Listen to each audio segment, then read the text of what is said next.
No, I just got to work a few. Okay, good morning. We already started the show. Went a little faggy with that one. Sorry. Cage the Elephant and Cigarette Daydream. Been kind of liking that song. It was beautiful. Lately. Thank you. Vic Henley is here. He walks in and he goes, "You don't need me today. You got Sherrod Small." True. And then absolutely true. And then I find out that you guys really know each other. Oh, yes. I know you comics know each other, but you guys really know each other. We hang all the time. No, right. We've been at each other's apartments. I've seen things I can't even. There's like subpoenas. Yes, definitely. Yes. You've been in a room when my penis has been out. I'm not allowed. You've seen his penis too. Oh, and on tape and live. It leaves you no choice. There's no way for you to see He forces it. He taps you on your shoulder. It's like John Boehner. He's got an agenda. Me and Sherrod getting even closer in recent months. That's I feel true. like I'm going to see your penis soon. Yes, it's only a matter of time. All right, that's fair enough. It's veiny and angry, so be prepared. Looks like a Snickers bar. I thought you said niggers bar. Hey, it's March. It's no longer February. I wouldn't be making that joke.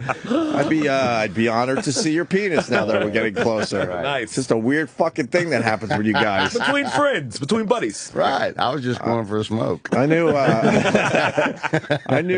Jimmy and I hit it off when I finally, saw his penis. Yes, I've seen Jimmy's penis. He got a nice mule. Story with me,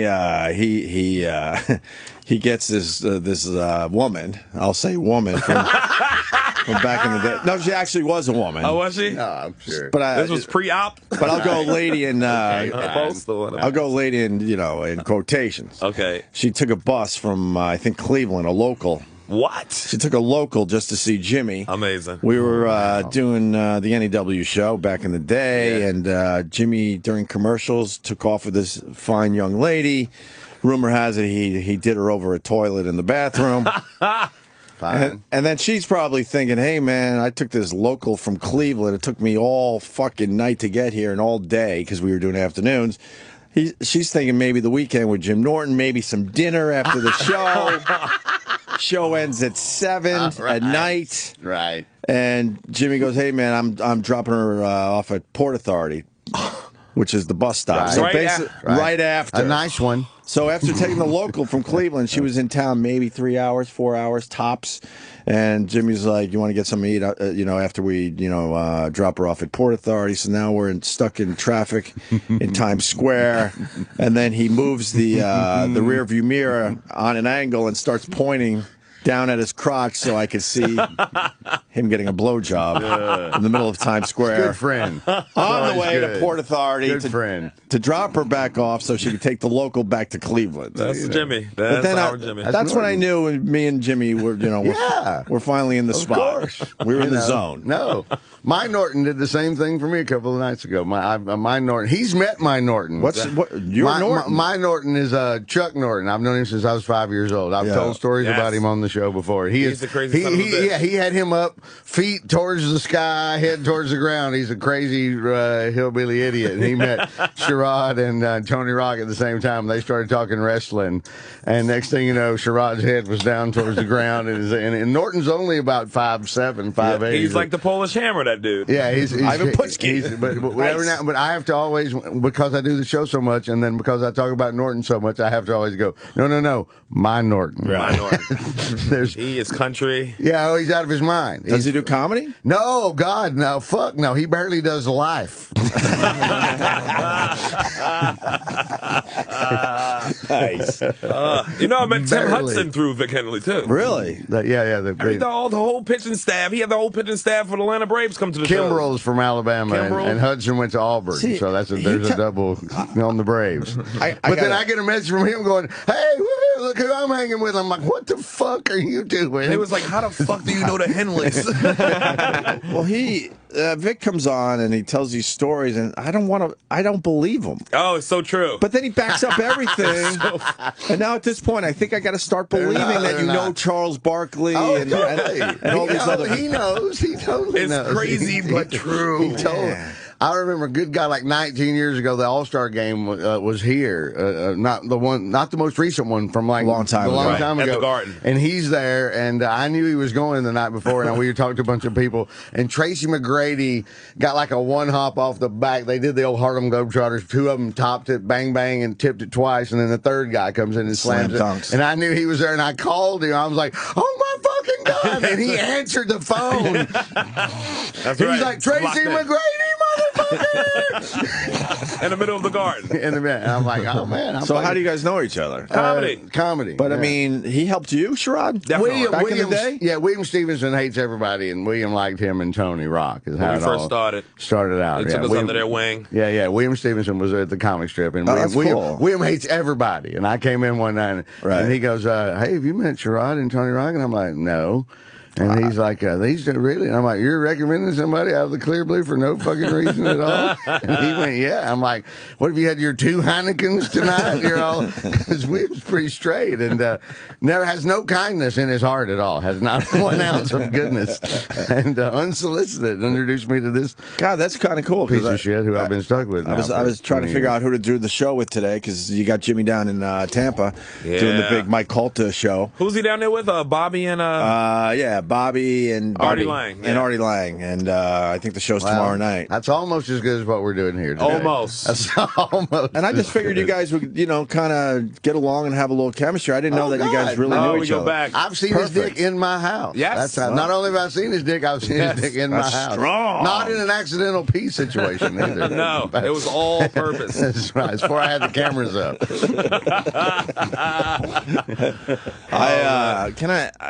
I left my phone at home. I'm freaking out. Did you really? It's the weirdest thing when you fucking lose.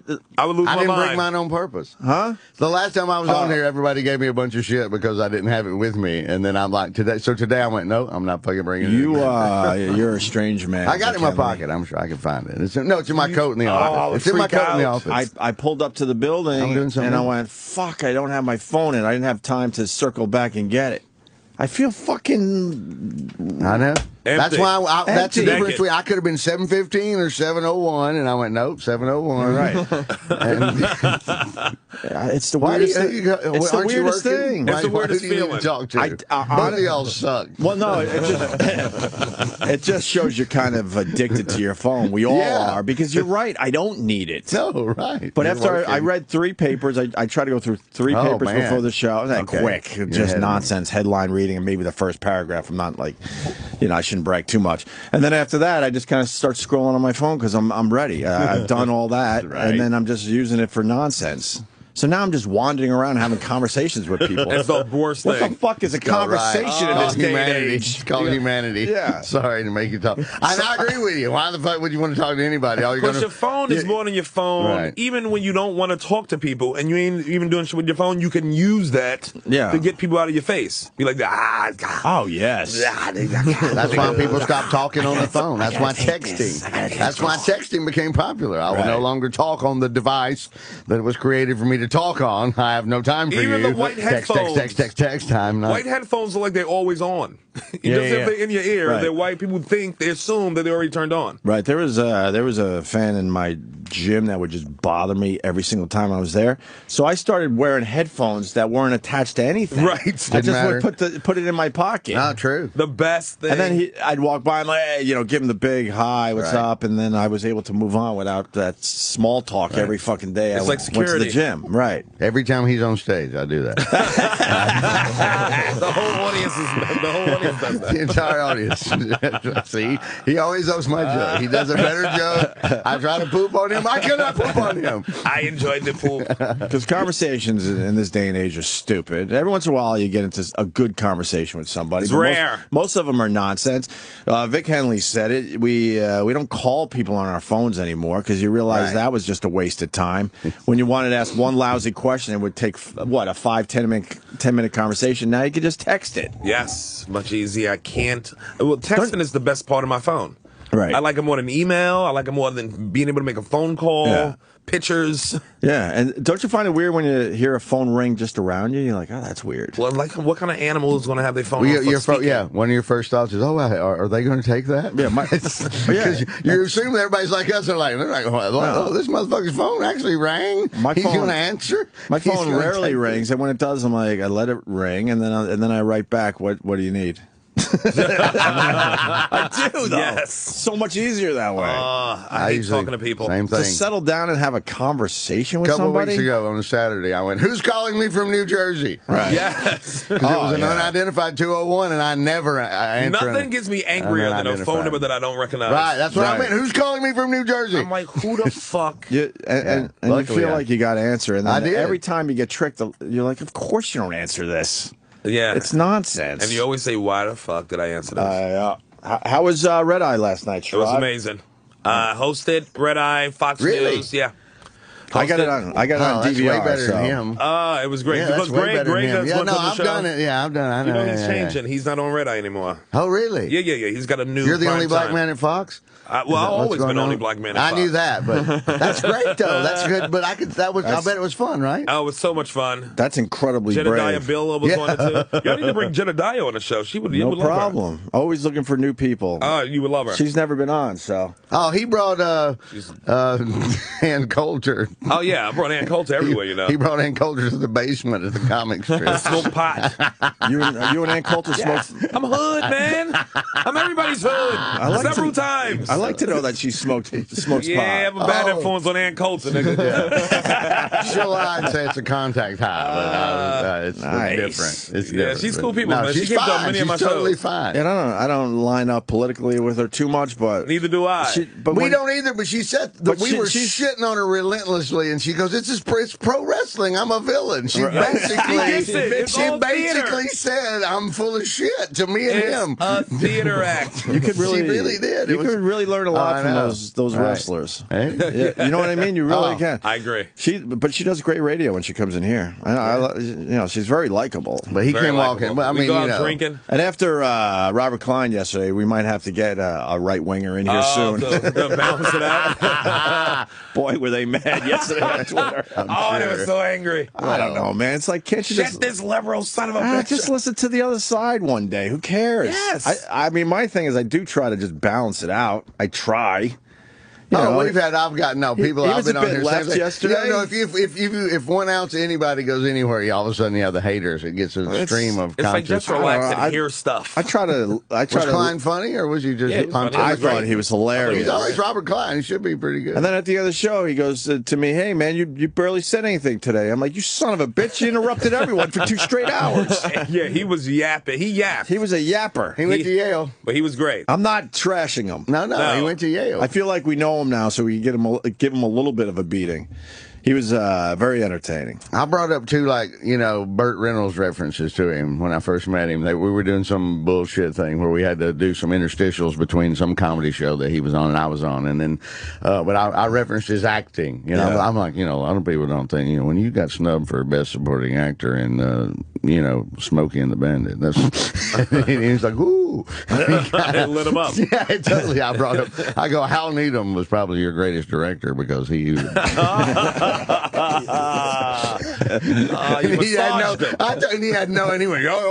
got all, he really liked it, and I was totally being full of shit. I'm like, is he going to go for the hillbilly redneck compliment? Yes, yes, he is. He's a legend, man. Oh yes, he's been good around great forever. too, because it seems like he should be like 90 years old or something. I thought he should have been a lot older than he is. He's 73. Not because what he looks like, but how long he's I been remember around? I was a kid when he was. I can't stop doing my his leg. thing. I can't stop my leg. Everybody's, I can't stop my Yes, leg. that classic bit. He was the first HBO special. Was he the first? Yes, I believe he was the very first one. I feel like it was Carlin. I think it's him actually. I might be wrong, but I think he did 8 or 9 of those. But I think he might be. They had he was the very first one when they gave somebody the hour-long. Hey, we're HBO and we're going to have comedy as a big part of what we're doing. I think he might have been the very first one. Did he say he did 80 Carsons or some shit? There's no how many. Is that what he said yesterday? I don't remember. Those was guys, some number that was just ridiculous. It's one of those things, you know. With Him and Brenner. With the new guys like Kimmel and Fallon, they're killing it, obviously. Definitely. But you talk to these comics, and it's the Johnny Carson, and it's the number. They all know how many times they were on Carson. Yeah. It's like bragging rights. Because it would almost be, there literally was almost a $500, $1,000 increment every time you were on. Really? There was a dollar figure associated with it. You literally went from $2,500 to $3,000, so $3,000 to $4,000. How many times you were on? And that's why a lot of those guys, because at that time, it did translate to asses in the seats. Like nowadays, you don't. Wow. It did. It's asses in the seats. You went from middle to headliner, bang, because you went from 250 per week to 500 per week to 700 Now, per why week. do you think it happened like that back then? Because it was like not a lot of channels, so everybody that's watched those. It was old school radio. It was like, let's sit around, look, turn on the elixir. No, that's exactly why. We had what? 4 channels maybe back then? Yeah, and it was 90 minutes. He was an hour and a half. I mean, Carson was an hour and a half. You know, that's one of the things that he was going to go the first time when Leno was about to take over because he didn't want to do Fridays and he didn't want to do.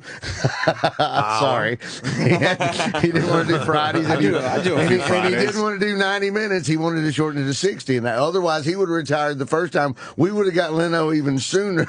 Really? But then they caved and they said we'll shorten it to 4 days and we'll let Jay come and host on Tuesday, and you don't even have to do Friday, and we're shortening it to 60 minutes, and that's how they got Johnny on the hook for the last few years. Yeah. But people just know how many times they've been on that show. It was amazing. They don't say that with Letterman or anybody else. Jake Johansson will tell you that he's done like 42 Lettermans or how many. He's one of the most Letterman. And he's a brilliant comic. They kept saying who had the best Letterman ever. Wasn't it Ted Bergeron or somebody? No, what's the dude's name?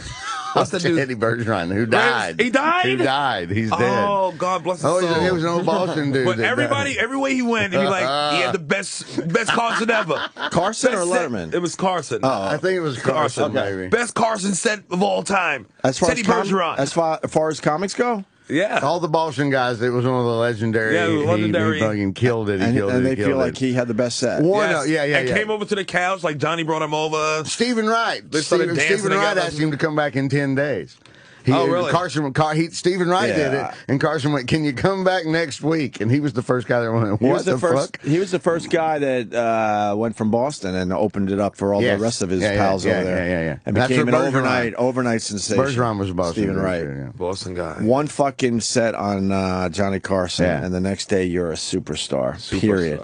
Now you guys go on all these shows and no one gives a fuck. No. If you ain't fucking Kim Kardashian, nobody knows you. And that has nothing to do with your talents. No. It's just a whole it's a different saturated world. market. It was, Market's saturated. Now you got to do, 10 podcasts a week, 5 fucking guest appearances on to these keep shows. them from cutting your pay. Right. The other way was a $500 increase. Now it's we got to be on here every day. I'm here at 7:01 just to not lose money. I started going to Temple. I mean, it couldn't hurt.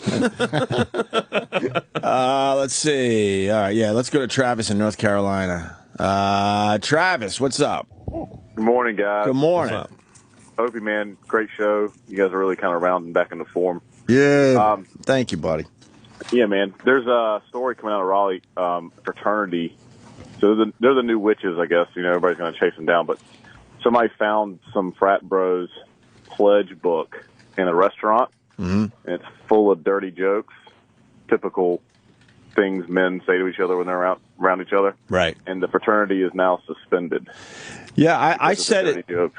When that chant video came out, I said it right away. They will shut down fraternities and sororities on college campuses within the next, I want to say a few years, but they'll probably be able to hold on for maybe 5 or 6. You mean altogether shut them down on college campuses? Yes. They're already starting to discuss it on all these news programs. Because every one of these fraternities and sororities, I would say the majority, the mass majority, they have some fucking dirt. Yeah. They all have dirt. I agree. There's only a few, goody two-shoes fraternities and sororities. Yeah, you don't want to hang out with it. And it's going to be the new thing. They're going to attack every single one of them. It's a hot topic now. Animal House is real, for sure. They make them do things. About it. Sorry, you guys talk about a lot on the show about the political correctness and how it's just invading everything. I mean, think about it. This is someone's private book. It could be a journal, it could be a diary or whatever, but it's the Pledge Brothers book. Right. And that's being now open to the public, and they're being punished for his private Yeah. Like, that's some scary shit. Yeah, and then I see the news people's faces. We're going to play the story in a second here. Of course, it has to be a white woman and a black dude doing the news. What a surprise. Right. Is that Rod Carew? It looks like Rod Carew. Fat Rod Carew. Fat Rod Carew. I like Rod Carew, actually. I love actually does not look right. And they look shocked, like they can't believe this is going on. We all know this goes on. Former Minnesota Twin. You all know it goes on. California Angel. They all try to act like it's a shocking thing and try to like. That's why I hate when they try to make it a bigger thing than what it is. It's young kids' fucking notebook. Sure, they got some dirty jokes in it. So what? Yeah, you can't punish the whole. I don't give a fuck. I'm telling you, fraternities are a lot of fun. You were part of a fraternity. No, right? I wasn't. I bribed a lot of people and got into a lot of things, but I always enjoyed what the Phi Delts at Auburn when I was there. The Air Florida, when the plane hit the bridge in D.C. Right. The Air Florida crash. Oh yeah. Yeah. A week later, they had an Air Florida social. So the whole party is all of them walking around in plain red, all of them bandaged up like they've survived. But some of them are carrying chunks of ice. Right. They're trying to. No, suspension, move off campus. You're not allowed to be Phi Delta Theta anymore. You wouldn't be able to do that everybody now. was super mad. Yeah, everybody. They were always getting in trouble. One video clip of that party now, and you're fucked. No, it would be this. Exactly. It would be exactly this. You have no reference for the dead. It's just a bunch of dopey kids. Dopey kids. They're 19 years old. Dumb. Right. Although the race chant, that's a little rough because you know that was passed down. You From know. generation to generation. Well, that's called Thanksgiving where I'm from.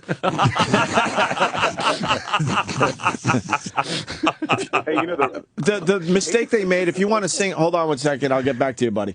If you want to sing those chants, you got to make sure you take everyone's cell phones away and in the basket and stay in the frat house. All the phones in the basket. That's the mistake they made. In this day and age, everyone is looking to film something that'll go viral. And it's still like the bus driver's still on the bus too. Right.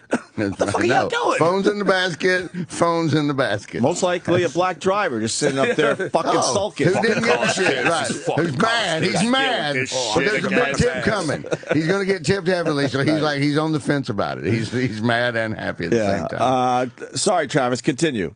that's all right. But how long do you think it's going to be before they start coming after comics? I mean, that's the thing. Like, Lenny Bruce again is what you're saying? Look, you see it's the common. French dude just got a suspended sentence. It's common. The French comedian just got suspended sentence for condoning terrorism this week. Where was this? In France. Pull it up. Yeah, but we're talking about America. I know, but it's only a matter of time, baby. I think so. The Charlie Hebdo thing, he like puts on Facebook about that, saying how he felt like he was being treated like a terrorist. So the Lenny Bruce thing's coming back. And You're they gonna fined him $30,000. Wow. Walk on stage as a I'm comic. amazed that in general you guys are still skating. I'm amazed by that. Yeah. There's a little bit popping up here and there, but they're going after you guys. Radio was like the Wild Wild West, and man, did they shut down radio. But they did. Clear Channel turned into. They shut it down. You're right. You're right. It's either this. It's either satellite radio or pod. And honestly, even here, they don't allow these shows to do what we're doing. We're like the last fucking dinosaur. So now it goes to podcasting. Now Clear Channel. But that's what it is. I think the whole business corrects itself. It's like if I can't say it because maybe I'm on a show now who got commercials or some shit. Right. The young kid who ain't got a job, that's where the voice is going to be. Right. Because they got nothing to lose. And now they're trying to control the internet on top of it. These sons of bitches. Yeah. All right, Travis. Thank you. Do we have the news story, Sam? It's on WRAL.com. We got it. Here it is. You can stay on the line if you got something to say about this news clip. All right, let's do this. Vulgar comments linked to its members. Good evening. Thanks for joining us. I'm Gerald Owens. And I'm Deborah Morgan. This book was discovered at a local restaurant right near the NC State campus. One of the workers at the restaurant showed our Ken Smith the book. Ken joins us now live with her exclusive interview. Ken? Gerald and Deborah, what appears to be the disturbing actions of yet another fraternity is being called into question tonight. We sat down earlier tonight with a young lady by the name of Katie Parrish. She works at NC State. We went through that small handwritten book cover to cover. The names listed in that book match the names of the current members of the Pi Kappa Phi fraternity at NC State. Now, we want to warn you, some of the excerpts from the book that you hear are disturbing. Get ready for some Yo Mama jokes. This little green book is filled with handwritten comments, including many that are sexually charged, racially insensitive, and derogatory toward women and children. That's embarrassing. and scary. Katy So are Perry you. bought what appears to be a fraternity pledge book. So are you. Yeah, Perry says her co-workers You're more found it at a embarrassing restaurant near than Carrie. campus. It's just a group of 60-some young men at state making jokes about raping got no people, mirrors in that raping dorm? children, I'm just saying. raping dead women, We're talking embarrassing and scary. making very overt racist comments. Here are some excerpts from Here his we go, book. guys. It will be short and painful, just like when I rape you. Wow. You can never trust an N-word as far as you can throw them. Oh, boy. Dude, N-words? You if can- she's hot enough, she doesn't need a pulse. Oh, boy. Man, that tree is so perfect for lynching. Oh, boy. I like little girls. Be kind to the whales because they'll lead you to the dolphins. There's no excuse. Like, these aren't. Hold just on. old-time I jokes. don't even understand Just that one. one-liners. I don't understand that Be one. kind to the I whales don't because understand that fat one. girls? Yeah, I fat didn't girls lead you to understand hot that girls. one. Oh, is that what it is? Wow. We all know No, that. I didn't know that one. I didn't know Man. that one. Why are I they did giving not away know. that secret? I've learned something. Thank God something positive came out of Every it. chubby girl has a hot friend. The fucking whales are going to be on to us now. Why don't get that one away? Wow. What's the context here? Do you know, Travis? The context as far as where they found the book. No, why such outrageous shit in this book? I'm very suspicious why. Yeah. Is there a reason why? I mean, are they forced to maybe write some shit in there? Or is it what it is? Who knows? It could just be nonsense just scribbled in. I mean, I'm on an email chain with about 20 of my buddies, and we just share ridiculous jokes and stupid comments all day long. It's just what guys do, and it's amazing to me that news considers this news. Right. It qualifies now. I mean, Right. it's really disturbing. And then you got a chubster all fucking pissed off on the news. Right. All lathered up. She's 1 year away from being a whale. About ready to I don't know any dolphins. throwing around her Emily Dickinson references. Can't get into Brown, but you're at North Carolina State. Frustrated lesbian Emily Dickinson wannabe. She's enjoying her last year as an Well, almost we're all dolphin saying before she. she That's becomes a whale. that's my cousin Travis. Yeah. So what if you just say, okay, yeah, that's my notebook, but I'm writing a script, or Yeah, I'm working on a rap something. album. Right.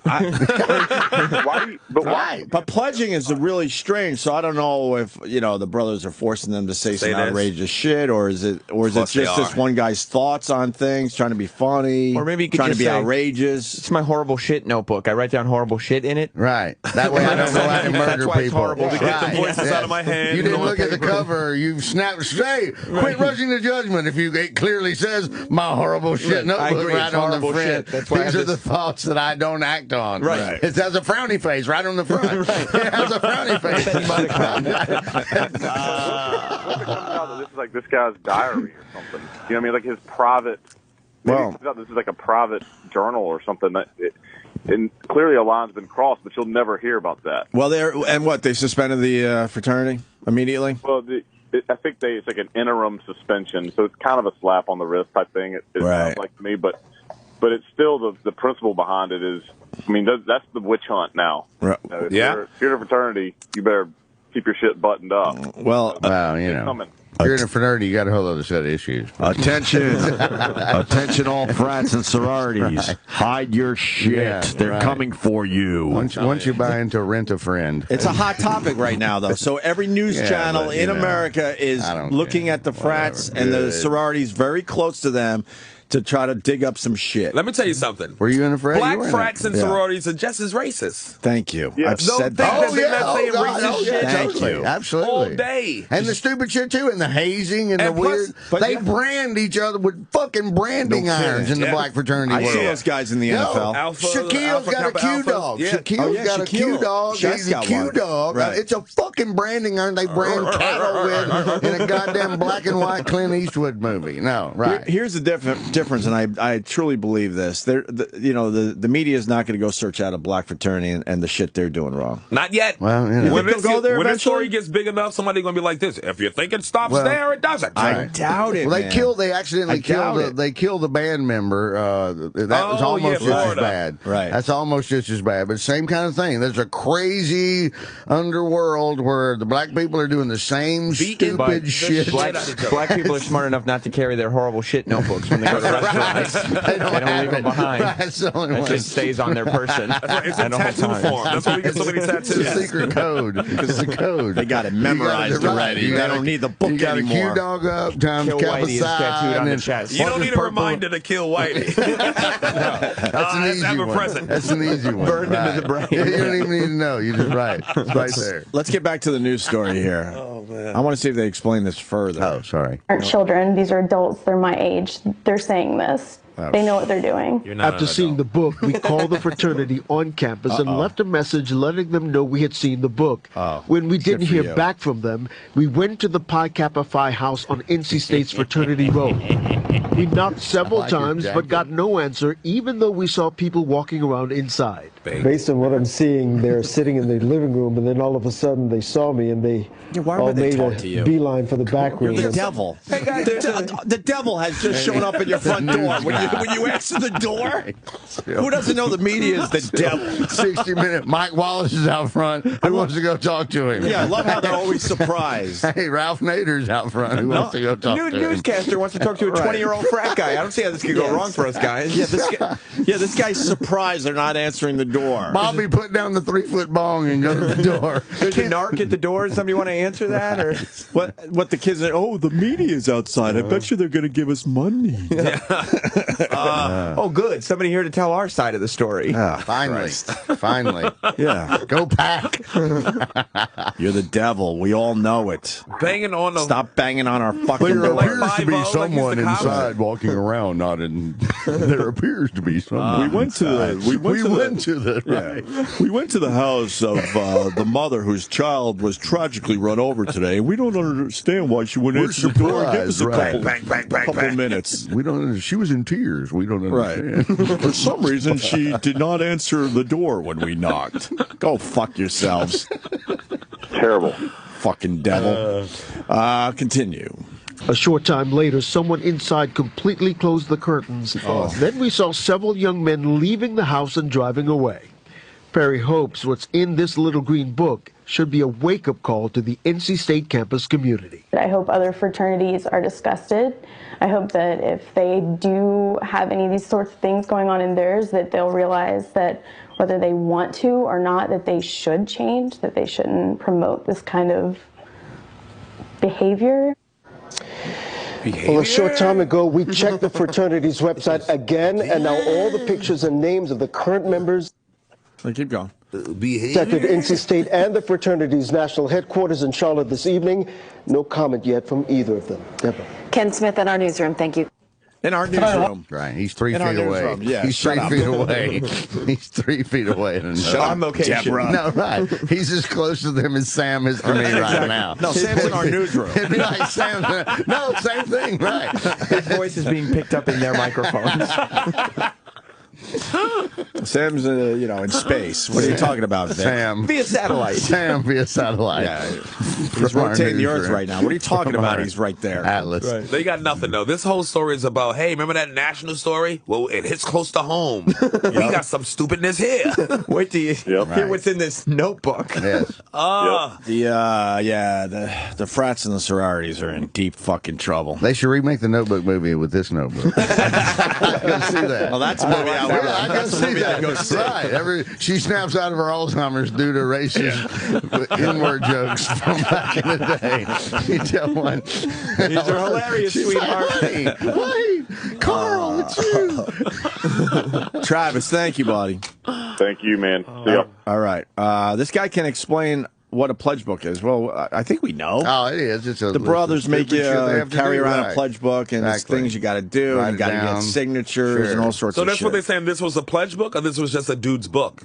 Or like that he had his It's a friend. pledge book. It was a pledge book. Which basically, and he's online right now. You got to learn the history of the fraternity, so you're writing shit down as they're telling you, because then you're going to be quizzed on it. And if you fail the quiz, then there's a bare bottom spanking. Just like Animal House at the beginning. Thank you, sir. May I have another? exactly. Kevin Bacon, learn the Greek alphabet, do this, that, and the other. That was the one thing that creeped me out about fraternity life, the bare-bottom spanking. Right. Yeah. Exactly. What fucking sicko started this decades ago? And what he says, do you prepare to consecrate the bonds of obedience? Yeah. Something really weird and creepy like that. Bonds of obedience. It is. It's some of the exact words. It's Niedermeyer. Right. He's like, prepare to consecrate the bonds of obedience. Really? I don't want another dude saying that to me about anything. And I'm with my pants down. No. Someone's saying they feel like the whole story is fake. What, like this thing was planted? Bob, what do you got on this? Yeah, what y'all talk about is the pledge book, and you're right. What they do is they write all the names of the members in there, and then the pledge makes their own book, and then they have to go to every member in the fraternity and talk to them and interview them. That's supposedly how they get to know the people. Right. But what happens is when the pledge comes to a brother and says, I need to get your interviews, then they go through the book and just write on everybody's page just goofy shit. They hammer them like a roast. Yeah. His buddy could have got drunk the day before and did something stupid, and so they'll write on that guy's page one little blurb, and it's just a bunch of crazy, stupid shit. I'm not making an excuse for it, but it's still, in my opinion, that is freedom of speech. You can say stupid shit if you want to, even if it's racist. Well, that's what Sherrod was saying. Yeah, why is Bob from Atlanta giving us more info on this than Deborah Morgan and Gerald Owens? Not Gerald Owens. How about you explain what a pledge book is, you fucks, you devils? They went to community college broadcasting school. Because it's important to the story. Like these pledge books are made to humiliate the pledges, and some go too far with it and make fun of the person in their own book and write racist shit and this and that. Explain in that part of it at least. It's context. You got to take it all in context, man. Right. Half of the stuff that was in my book, and granted, I was in school in the 80s, a long time ago. Fraternities and shit have changed a whole lot since then. A lot of Madonna references? Half the stuff that's written on there is in fucking code. I didn't even know what half of it meant anyway. That's what he's saying, a lot of Madonna references, right? There's back and forth to the other people of something that they did that nobody knew except for those two guys. I still that I read, that I've looked at it. We had a little get-together a few years ago. We pulled it out and laughed about stuff. There's stuff that was written in my book that I still don't fucking know what it is. What frat were you in? What school? I was in Kappa Sig at West Georgia. All right. West Georgia. Oh, West Georgia? Oh, let me explain some of the words in your book then. A niglet is a black person, but a smaller black person. Right. Yeah, niglet. Under 2 years old. Under 2 years old. Under 2. The other thing, when you're talking about the racism, I mean, hell, I live in the South, man. There's no doubt that it's here. But y'all were talking about the black fraternities and the branding and shit. Yeah. Those things do not fuck around. Those guys, here's the other thing with the pledge book. If you lost the pledge book, your ass was grass. Whoever that book belonged to, that son of a bitch is fucking dead. Yeah, that guy, the man that Deborah Morgan and Gerald Owens, he's in a lot of trouble. I agree with the dude on that. Yeah, he's in way more trouble than them finding the pledge book and doing this story. Oh, sure. Yeah, for sure. And you had to get signatures of the brothers, right? Yeah, you got to go around. They have to sign. Yeah, no, I know. I want to explain a little bit to these guys because, I pledged to Frat, and you had to get 3 signatures. What Frat? Phi Sigma Epsilon at the time. Yeah. And what they make you do, Ope? I've talked about it over the years. Really? Brutal shit? The fucking faggy shit. Yeah. If you want to know the truth. What, hot dogs on your butt cheeks? Hot dogs. If you drop it, you have to eat it. That's what the dudes at Auburn. At the Auburn, they put the hot dog in your butt cheek, and you had to run around the frat house, and if it dropped out of you, if you couldn't clinch it up, you had to pick it up and eat it. Wow. That was just one that I heard of. I mean, you might as well just drop it right away, right? And you might as well eat it. Exactly. You don't want to mustard it all up before you got to eat it. There was some nudity, which was a little strange. Really, in groups, like group nudity. I was like, well, really? I just wanted to fucking get a red cup and drink a beer with you guys. I thought we were going to talk about Van Halen. Right. I thought we were going to talk about Van Halen. Smoke a little pot and have a party with the sorority. Why are we naked right who's now? Better, Diamond Dave or Sammy What is this Hagar? proving? The fuck is this proving? It's bonding young men together. It's the weirdest shit. It is totally weird. It's disturbing. Right. It's way more. It's way more homo than homoerotic. And then they kind of got mad at me that I didn't take it too seriously. I'm like, no, you can't take it seriously after you make us do goofy shit. Right. But then you had to go around and get the signatures of the brothers, and if you just casually had a conversation, they'd give you your first signature. You had to get each guy 3 times, and there were always a few that were holdouts. I'd be like, "Come get me later." Yeah, I'm talking to a girl right now. Right now is not the time, and there were always a bunch of fucking pricks that were just a pain in the ass to get that 3rd signature. And the guy's right. They would write all sorts of shit in your book. It's exhausting. You had to have the book on you at all times, and it was meant to humiliate That's you. why I wouldn't join one. That's why I had to. That's why I didn't join either. I was like, I was just too much Brooklyn in me to put up with this shit. I worked for the intramural department, so I was able to exchange favors for getting invited to the private parties. And once I knew I could do that, I'm like, why would I join if I could already get my own fix in? The same thing. Do parties and said, fuck that. Right, exactly. Right. They're like, our quarterback's got a chemistry lab. We need to be on the Monday Football League. I'm like, well, I'll talk to my boss. I believe Bahama party's coming up. College, man. All right, Bob. Thank you, buddy. All right, you're welcome. Appreciate y'all. Yeah, right on. I worked with Tim for a while back in Florida. I love to appreciate. Who? Tim. Who's Tim? Me? Not talking about me. I don't know. Jane. Tim Hudson? Oh, Hudson? Oh, yeah, of course. Jane. Hey, it's not James. It's Fontaine, Opie. What's up? Hey, I used to do Fontaine? shows at a comedy. Yeah, hey, buddy. Oh, hey, what's up? He calls all the time. Vic. Hey, Sherrod. What's up, man? I used to host shows at a comedy club in Florida back in the late 80s, and Teddy Bergeron's set was fucking legendary. And when he came through town, oh, my God, he had this hot young girl with him, and he was like this old broken-down man, but when he hit the stage, he was fucking dynamite. Yeah. Yeah, the dude, he was Why was his set so good? He was just it wasn't like extraordinary, but he was just a good comic. He was just a good, solid comic. Because you could combine anything. He could do spontaneous off-the-cuff stuff, but he also had good writing, so it was the best combo platter of it. It's like if you come see me and him. It's the same thing. You're not going to. Can we find like 2 minutes on the guy that we could play? You know of anything? He used to that keep a little tasty with him. I know that. In his last days. A lot. Huh. He liked a young tasty. No, it's Teddy Bergeron. It's hard to find. Yeah. Tom Bergeron is the Dancing with the Stars guy. Yeah, but America's Funniest Home Video. But yeah, now, I mean, the news is doing a lot of fraternity stories. Penn State got in some trouble, too. They had like a private Facebook page. Wait. Passed out naked girls. Penn State? Yeah, past 2 days that came out there. Same thing. But they were adult girls, right? Like grown? It's idiot women that have passed out at the frat house, and so they've pulled their top up and then taken a picture of them while they're passed out. That's like Animal House stuff. Same thing. I don't think it's not right. No. But when you're in college, you got to take all this with a. I mean, if it's leading to a rape culture, then I. Oh yeah, of course. But this silly shit. You can't mix it all together. Well, when they were showing the Penn State pictures, at one point they were showing brothers just mooning and thought that was outrageous, too. What? Yeah. No, it's all in the same. Right? Yeah, it's all in the same, right. Well, it all got lumped in the same thing. Well, right. Wait, you're comparing those guys mooning to the girl that's passed out See, where they pull their fucking pants down?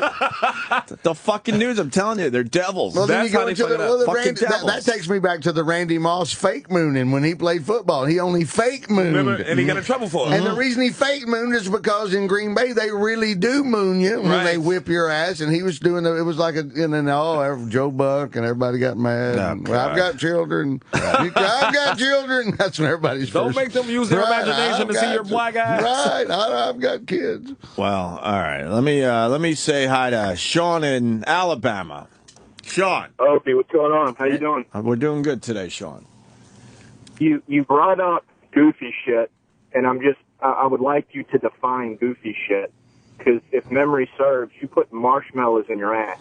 And drop them. Well, wait, what happened? There might be some old brothers listening to this broadcast, and we're not allowed to say. They'll come find spill our secrets. Wait, what's going on, Hope? Well, we might have had an evil frat that had to be taken care of on our campus. Right. They were very evil. One of those. I love the retribution. They were our competition for the ladies. Oh, okay. So they had to be taken care of. For the ladies. And so how we took care of them, us, the pledges, may have stripped down and picked up some marshmallows with our butt cheeks, not using our hands, and we had to bomb their frat house to take care of business. With the marshmallows? Like you... Yeah. Hilarious. We were directed because we were blindfolded because whatever sick fuck was getting off on seeing us naked, I'm sure volunteered for this night of pledging. I'll handle it tonight. Right, he's pledge master. I have BB oils that I'm gonna bring. Right. Look, it came out years later. The guys that turned and happened to go gay and all that, and I remember that they were the ones that always volunteered for the weird fucking shit. Shocker. Oh Shocker. my God! Wait a minute, and y'all was in blindfolded, butt naked, picking up fucking marshmallows with your ass cheeks. Mini or regular size? It was regular, and then waddle across the room, and we were like, no, more to the right. This fucking brother that was there obviously because he wanted to see penises. Yes, he's like, I'm never coming out the closet. Fuck out the closet. More to the right. No, a little further, and then you're over the house. Right, he's jerking off with fluff. Right.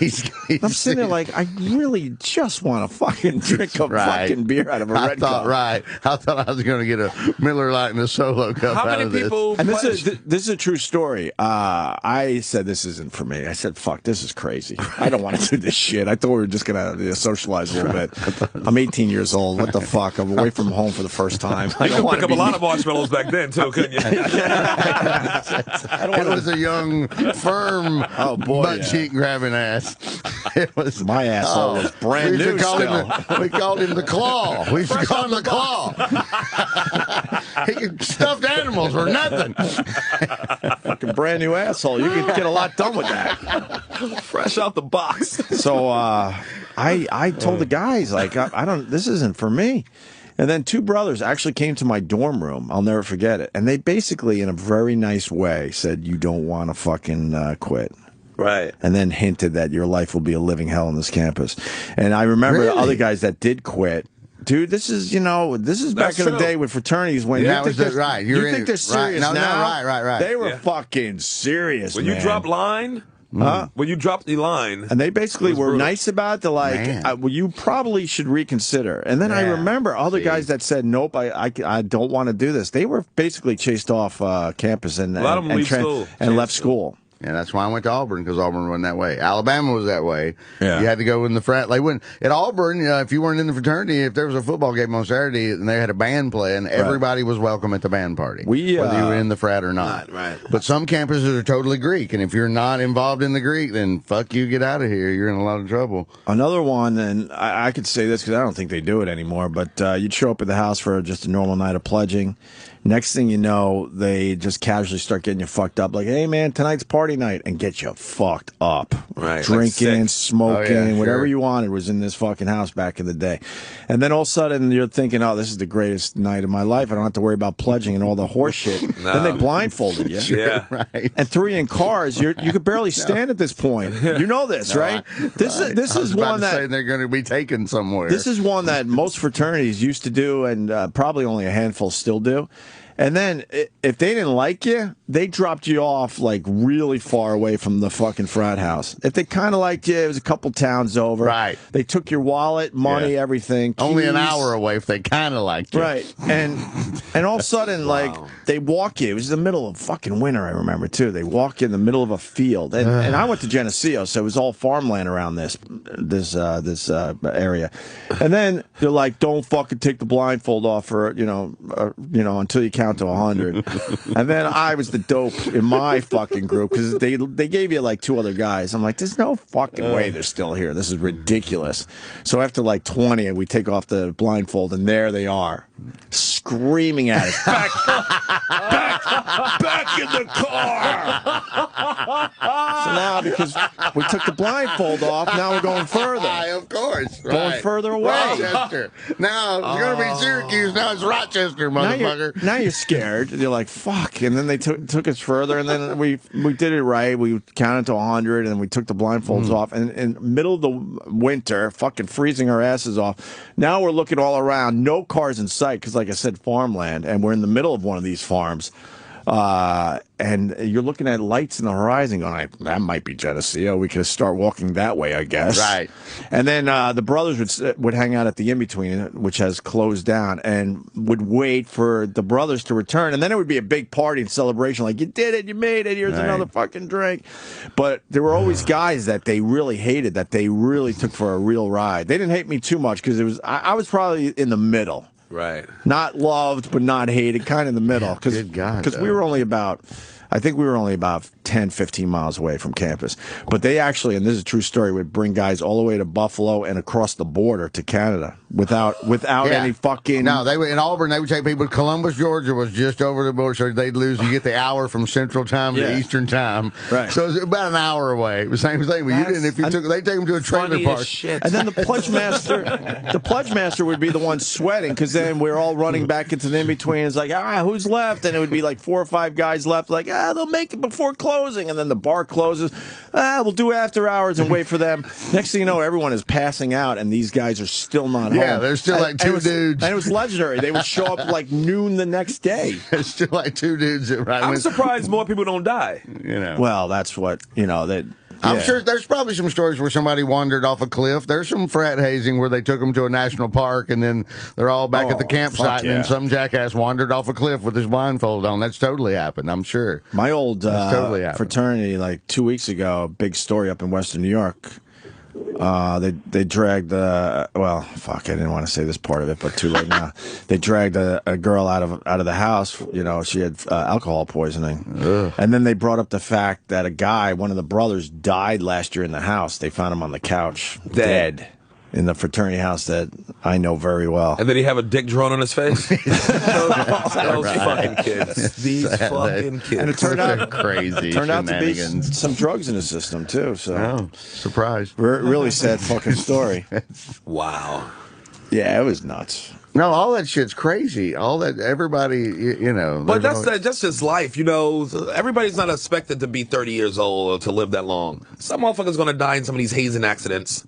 Well, there's always, Well, they really clamped down on the hazing big time. They did that. They started that about 20 years ago, probably. There's still like off-campus stuff going on. Sure. But I think frats and sororities, that's a thing of the past. And this, I don't believe they should go away, but with all this PC shit and everything else going on in our world, I think it's going to change major. It's going to be major changes. Yeah, it's going to be a lot of oversight. Yeah, it's we're going to get one of these frat or sorority stories, almost daily. And plus, some of these frats are like really big businesses. These are like huge corporations with big money and a lot of things online. And it starts out with naked and butt cheeks marshmallows, and then 20 years later, there's the IBM guy talking to the Hewlett Packard guy. Right. There's some bullshit that's going on. Oh, I remember you from the hot dog race around the frat house. There's a lot of that shit that goes on in American businesses. In the end, though, there was something to it, because I would go back year after year for a long time to just kind of, catch up with old brothers and go through some of the traditions and see some of the new guys. In our case, pledge day, when they decided they were going to, pledge the fraternity, it was a whole big thing where they had to run up the hill and there was a huge party waiting for them. The first day was awesome, and a lot of the older guys would come back just for that. Right. That's why that's what a tradition keeps it alive, because you want to go back, and then once you get offline and you're not a pledge no more, then next line you're like, I'm going to lean on these motherfuckers. Right, They're going to get it more than I got it. So it's continue. Yeah. The KAs at Auburn always had they got in trouble every year, borderline, for having Old South parties. So they had an antebellum complete, like Paula Dean would have loved to go to this party. It was black people. It was a totally, and every year they'd get some shit for, is this tradition or is it fucking, honoring slavery? What's going on? Would they have to make a decision? Like, every year it didn't matter, but every year when Old South is what they called it came around. But we all have that in us. It's that old. It's so over the top and ridiculous that how can you take it seriously? Right. It's like Halloween now. Yeah, nobody cares. You go to a Halloween party and everyone's trying to just have I agree. The most outrageous costume possible. Right. Depending on what's in the news that year. I went as my greatest. The only time I I dressed up like 3 times, and my greatest one of the 3 times was I went as David Koresh after the Waco thing happened. It happened in April, and that following Halloween, I won $250 at a contest. Well, you had in LA. cheap glasses and a great Brady wig. I bought clothes at the Goodwill, set them on fire in the alley behind my apartment, and then stomped them out and put them on. No, and went out. No, I had a gun and a Bible. I had a giant gun. son and a Bible. My wife at the time, it was in pigtails with a Donald Duck necklace as my pregnant teenage disciple. She's in the same. She's in burden clothes. She's in burden clothes exactly like I am. And she's got a giant lollipop with a Donald Duck necklace and the pigtails. And I'm walking up to people and I got one hand on the Bible and one hand on the gun. I'm like, I'm gonna get you one way or the other. Wow. And they're like, ding, ding, ding, ding, ding, ding. And yeah, and every year after they're like, what are you gonna do this year? And I'm like, I peaked last year. I'm never gonna be able to do. See, that's so over the top. That how can you take that seriously? No, nobody got mad. No, not a soul got mad. Yeah. Our pal's checking in today. It's been a while. Chuck in North Carolina. Chuck. What's going on, boys? Y'all got the heavy hitters in there this morning. Goddamn right, Chuck. You goddamn right. You your own bitch. Goddamn right. Chuck. How you doing, Vic? All right. Chuck, I got to ask you. That wasn't me, Chuck. But people still talking about Esther Koo and you. I just need to know if you're still butthurt or if you're over it now. I mean, she just got to me, and she can't. I made problems. I couldn't get a word in. I couldn't argue back. But what's the Esther Koo story? Esther Koo went after Chuck, and man, people took Chuck's side on this one, and then Chuck throws some fucking heavy blows when he calls this show. Okay, but he threw some blows at Esther. No, he took a lot of fucking hits because she wouldn't allow him to even attempt a punch. And people got really mad. And I'm like, but we love Chuck. Chuck can handle this in the end. Right. Did they get like Asian, man? Like said Asian stuff too? Oh yeah. They got ugly. If she ever comes around close to me, I'm gonna go see her and apologize. She's wow. Really? I'll take her a box of Uncle Ben rice. Wow. Not long grain and wild. Make sure you make it. Don't get none of that white stuff. Make her long grain and wild. I thought it was funny because Chuck usually has the upper hand, and this little Esther Koo really got to him. She got him, huh? Funny. Yeah. I looked her up on the damn internet. She's a little bitty girl, ain't she? Oh, she's tiny. Oh, yeah, she's tiny, absolutely. Yeah. She's absolutely. She's a cute little thing. I wanted to tell y'all when I went to college, I wasn't in a fraternity, but I was welcomed in all of them because I kind of supplied things. Yeah. Was it moonshine? No, it was. Oh, wow. Marijuana and some white powder that kept everybody awake. But okay, all right. But I saw a fraternity. It's been a long time. They took and made these guys. They made them run like hell for about 30 minutes to get real sweaty and hot, and they soaked these fucking jock straps in liquid heat. And I mean, they had them sopping wet, and they made them fuckers put them things on and run for about an hour, and it was brutal, man. Some of them guys was crying. Yeah, no. And they would paddle them up there in the mountains at App State, man. They'd make these fucking paddles and make them bend over and knock the shit out of them. I'm going to Boone. I'm going to Boone next month. He said App State. That's where Boone. That's in Boone, North Carolina. I'm going there next month. Oh, are you? Yeah.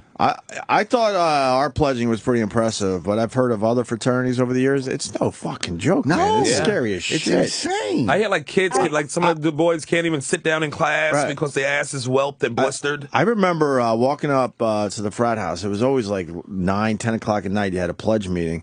And I remember I would show up at the house and it would be all lights are off and shit. And like, I was scared fucking out of my mind. Like, what's going on tonight? I saw one of those parties, you know, they was talking about lifting girls' shirts up when they passed out. They pulled this girl's pants up and took her panties down and stuck a plastic spoon in her pussy, and then everybody took pictures of it. Whoa, Chuck. Wait. Teaspoon or tablespoon? Plastic or metal? There's a lot of questions. Are you talking a spoon on your grandmother's wall in her kitchen, like that wood one? Right. Big, right. There's a lot of questions. Right. One of those Taurus spoons? Was it the Niagara Falls one? Next to the big wooden fork. You know what? I mean, it's got to be said because there's a lot of assholes out there. That's not right. But this is before like Instagram and stuff like that. If you had that back then and you saw a spoon in a girl's puss, somebody's getting in trouble, right? Oh, I'll tell you how long ago they took the pictures of them cameras that shot the picture out the bottom. Polaroid. Shake it like a Polaroid picture. Hold on a minute. Someone is saying you're full of shit. Let's go to Josh in Baltimore. You're on with Chuck. What's up, guys? Yeah, Chuck, you're full of shit, dude. Liquid heat, that's from the movie Revenge of the Nerds. They did that with. I don't give a fuck what movie. No, but it is. They'll do it though. I know it's from Yeah. a movie, but I know they would reenact it and do it. Mentholatum. Literally said the movie verbatim. Like he literally just described the scene in Revenge Well, of the Nerds. okay, That's sure. literally I ain't never seen Revenge of the Nerds, you cocksucker. Look, get over Get up yourself, there and buddy. go jump I in know the you're fucking full of river. shit. You're full of shit, dude. You're full of shit. I bet Stop. this motherfucker right here, I bet he wouldn't say that to my face. I'd knock his fucking teeth out. Listen, I live below the Mason-Dixon line. It's okay. You can like me. You're still full of shit. Fuck you. Fuck you in the Mason-Dixon line. You went on the wrong side of it. All right, okay. You're still full of shit. Go watch some more movies and call Opie back, okay? I ain't never even seen that fucking movie. Listen, there's one about this guy who was a virgin for 40 years. Pretty sure it was about you. Wow, he's calling you a virgin, Chuck. A virgin. I wish I was. It'd be a good start over. After the horrible things you've been through, huh, Chucky? I'm damn right. I'd like to start over. I could do a lot better job. I knew. What was the last movie you saw, out of curiosity? The last movie I saw, that one about the sniper. American Oh, Sniper. the American Why Sniper. does that not surprise me at all? Good movie. I could have guessed that one. All right. Chuck, go fuck yourself, buddy. Have a good day. All right. Okay, thank you for coming to Carolyn. Carowinds. Oh, wow. Do you know what Carowinds is? No idea. That's the Christian Six Flags. No. When Jim Baker had his own Christian-themed music, it was called Carowinds, and then it went bankrupt, and they tried to keep it up. He's doing a thank you for coming to Six Flags. Is basically what Chuck just said. I'm glad I'm here to translate for you, Chuck. That was some country shit. I loved it. You know what? I can tell Henley's a redneck down there. Thank you for coming to Carowinds. To defend Chuck.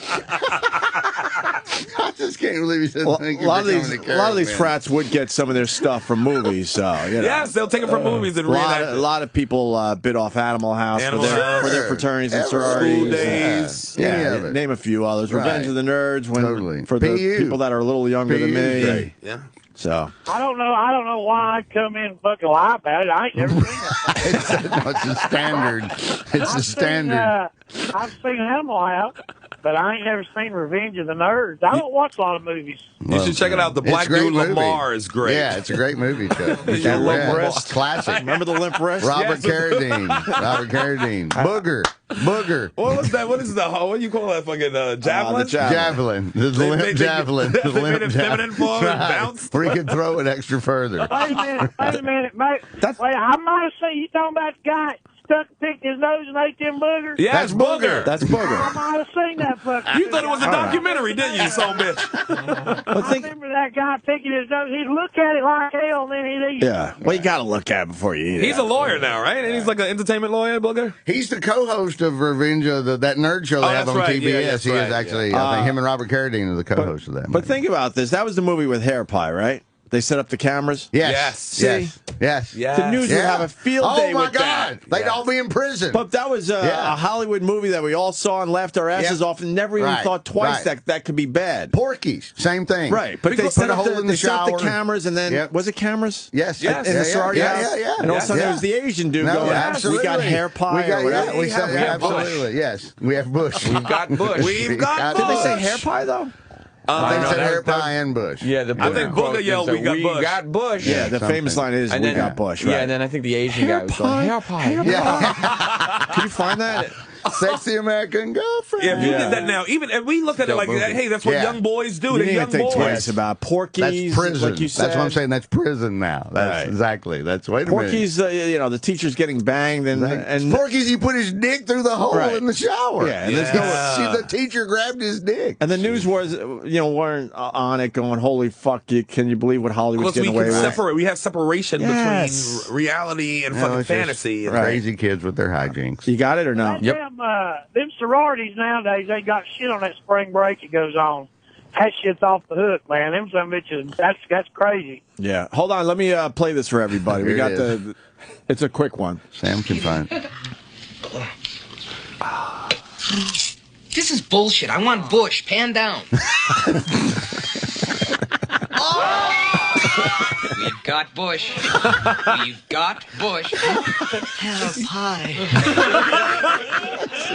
Right. They're all in the living room. Drinking beers. Right. Now that's a Law and Order episode. I don't know if they're drinking beers because it was the nerd. Now that's a Law and Order episode. Oh, they were drinking beers. They were drinking beers. At that point, they were finally they were having a good time. Once they had the house. Timothy Busfield in the front with the red hair. Timothy Busfield. Yep. This has some real good college scenes Robert in this movie. Carradine, It's a good fucking movie. It's a great movie. It's a wonderful movie. So, if you did this now, they went to a fraternity house and found like some type of camera situation where they were filming the sorority house. Yeah. Nobody would look at it like it's innocent kid shit. They just want to see naked. Right. Everyone would get arrested. That's right. That's all of a sudden it's alleged. Right. The word alleged is coming up with everybody in that picture, right? Tri-lambs would be in trouble. Tri-lambs. The one having a mega moon. The Tri-lambs. Yeah. If they were taping the mega moons, though, nobody would worry. Be like, good for y'all. Yeah. Good for y'all. Taping those big pictures. Anything else, Chuck? Anything else on your mind? Well, same old shit. When you going to be in Boone, Henley? I'm there with Ron White on the 16th of April. Oh, fuck. I'll never get a ticket to that. Well, Where having that at? I don't. It's at Appalachian State somewhere, but we're in Appalachian State. Then we're in a casino, West Virginia, and then we're at the theater at Madison Square Garden on April 18th. That's right. Saturday. I'm going to that. Yeah. Oh, cool, sweet. Well, you got to give me a ticket. I can totally. I can buy a ticket. I can totally get you one. But no one. I don't know anyone. I don't know anyone in New York, so you're entitled to my. You're first on my freebie list. You're first on my freebie list. Right on. Hey, I might try to check it. That ain't but about 2 hours from me, Boone. I might like so I can see that. Well, you know, buy a ticket, Chuck.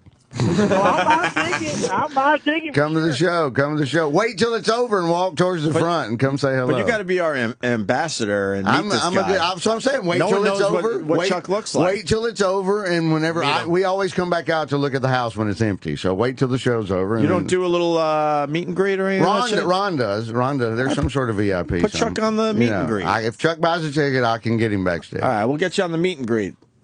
Okay, listen, did you hear about what that fucking Obama said yesterday? Everybody that son bitch, what he say, Chuck?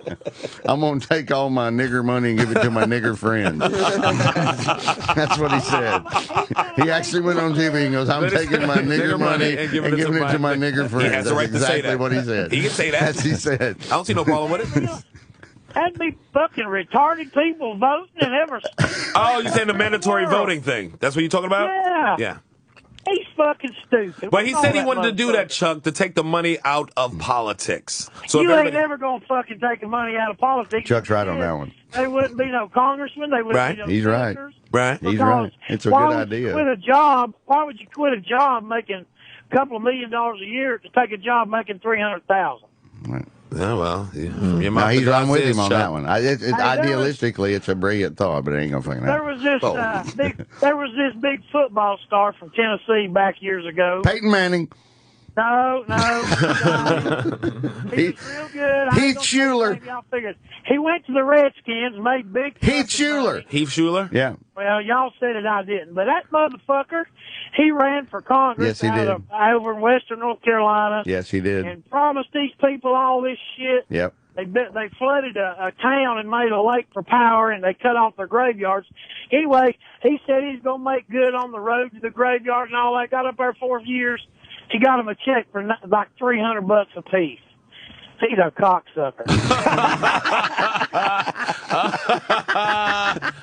Is that you throwing your hat in the political arena, Chuck? Hey, I couldn't do it. You can't go up there and say what you mean or what you feel. You got to play to everybody. Right. That's the problem. They need term limits, if you ask me. Of course. Sure, absolutely. We're all in agreement except for the guys that have the cushy fucking careers. Yeah.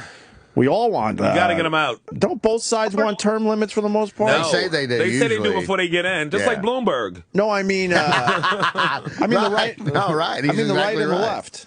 No, they both. Both. That's one thing they agree on. That's they don't one thing want to they lose agree their on. jobs. Yeah, they'll say all day long term limits and money. They'll both agree with you all day long and then not do anything. I mean about us. Oh, us? Oh. No, I know they're in agreement. It's one of the only things they're in agreement with down there. We wishy-washy on it, just like in New York City when there was term limits on being a mayor. Right. And then this whole 9/11 thing happened, and then Bloomberg used it like, hey, y'all need me to do it. Right. And then people were like, yeah, we do need you. He changed the law as he was in office. It. Dirty deal. That's why, what's her name? name didn't get elected? What's the chick name who ran for mayor? Who worked under him?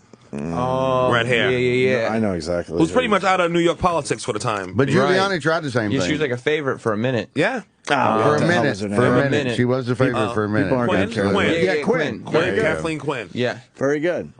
I'm probably hypocritical about that shit. If I ran and got up there, I'd have him lobbyists all around me, handing me money, get my dick sucked. Hell, I'd be the worst one up there, probably. Well, you got my vote, Chuck. Right.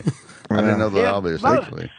Vote for me. I don't give a fuck. There was some guy this man told me years ago in Alabama. I forget his name. He ran for governor. George Wallace. No, this is way back in the early 1900s. He got up there where they preach around the little towns and ask you to vote for him. He got up there and told them he was going to take their money and spend money and have a big time. Told them the truth, and hell, he got elected. Well, I'm not surprised. I can't remember his name. He's a straight shooter. That's what they call him. Big Jim Folsom. All right. That's him. That's him. You fucking nailed it. God damn it, Vic. I'm from Alabama. This boy's on fire. I'm from Alabama. On fire. He's translating for Chuck. Jesus. Translating for Chuck and filling in the blanks. Big Jim Folsom. This guy that told me that went with his granddaddy to hear him speak, and he asked his granddaddy, he said, why would people vote for him? He said, because he's telling them the truth. Other people won't tell them the truth. Right. Wow. Exactly. All right, Chuck. We got to go to break. But if you have anything else, you call right back, sir. Hey, listen. I'm gonna try to get there. So you said that was in April. April 16th, Boone, North Carolina, with Ron White at Appalachian State University. Yes, Chuck. Is there a website I can find out? Tatersalad.com. Tater salad. Everything. Yeah, Ron. That's Ron's website. Tatersalad.com. Yeah, Ron is hilarious. Goddamn, when he tells that story about that guy that's at the swimming pool, it looked like he had a squirrel in his fucking pants. Oh, that's a classic. The funniest shit I ever seen. That's a classic. That's a good one. It is a good one. Has Ron White been on the show, Opie? Huh? He's been here, right? Yeah, he killed on our show. He loves it. He still talks about it. He's great.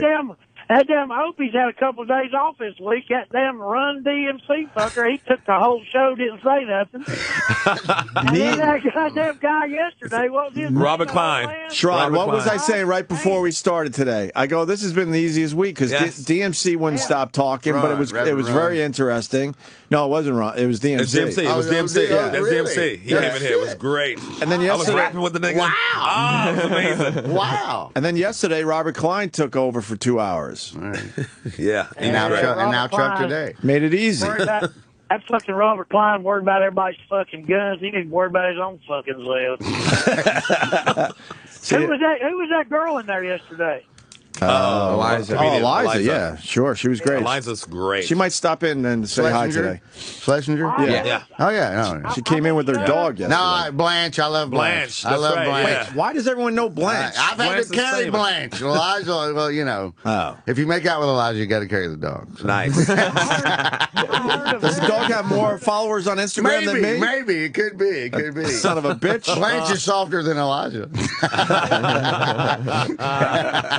She's at Caroline's this weekend, right? Yeah. I was driving home last night, and I was flicking through the channels, and I heard the dirtiest, nastiest joke, real short, in my life. Okay. How do you make a dog quit hunching your legs? How? It's disgusting. And don't say I know anything about it.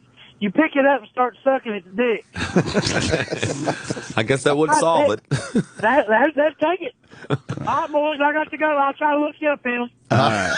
I'm looking forward to that, Chuck. All right, there you go. Right. Exactly. I got something. Now I'm happy about going to Boone. For the people frustrated by Robert Klein yesterday. Oh, yeah. Gun control. We pushed it back a little bit toward the middle again. There you go.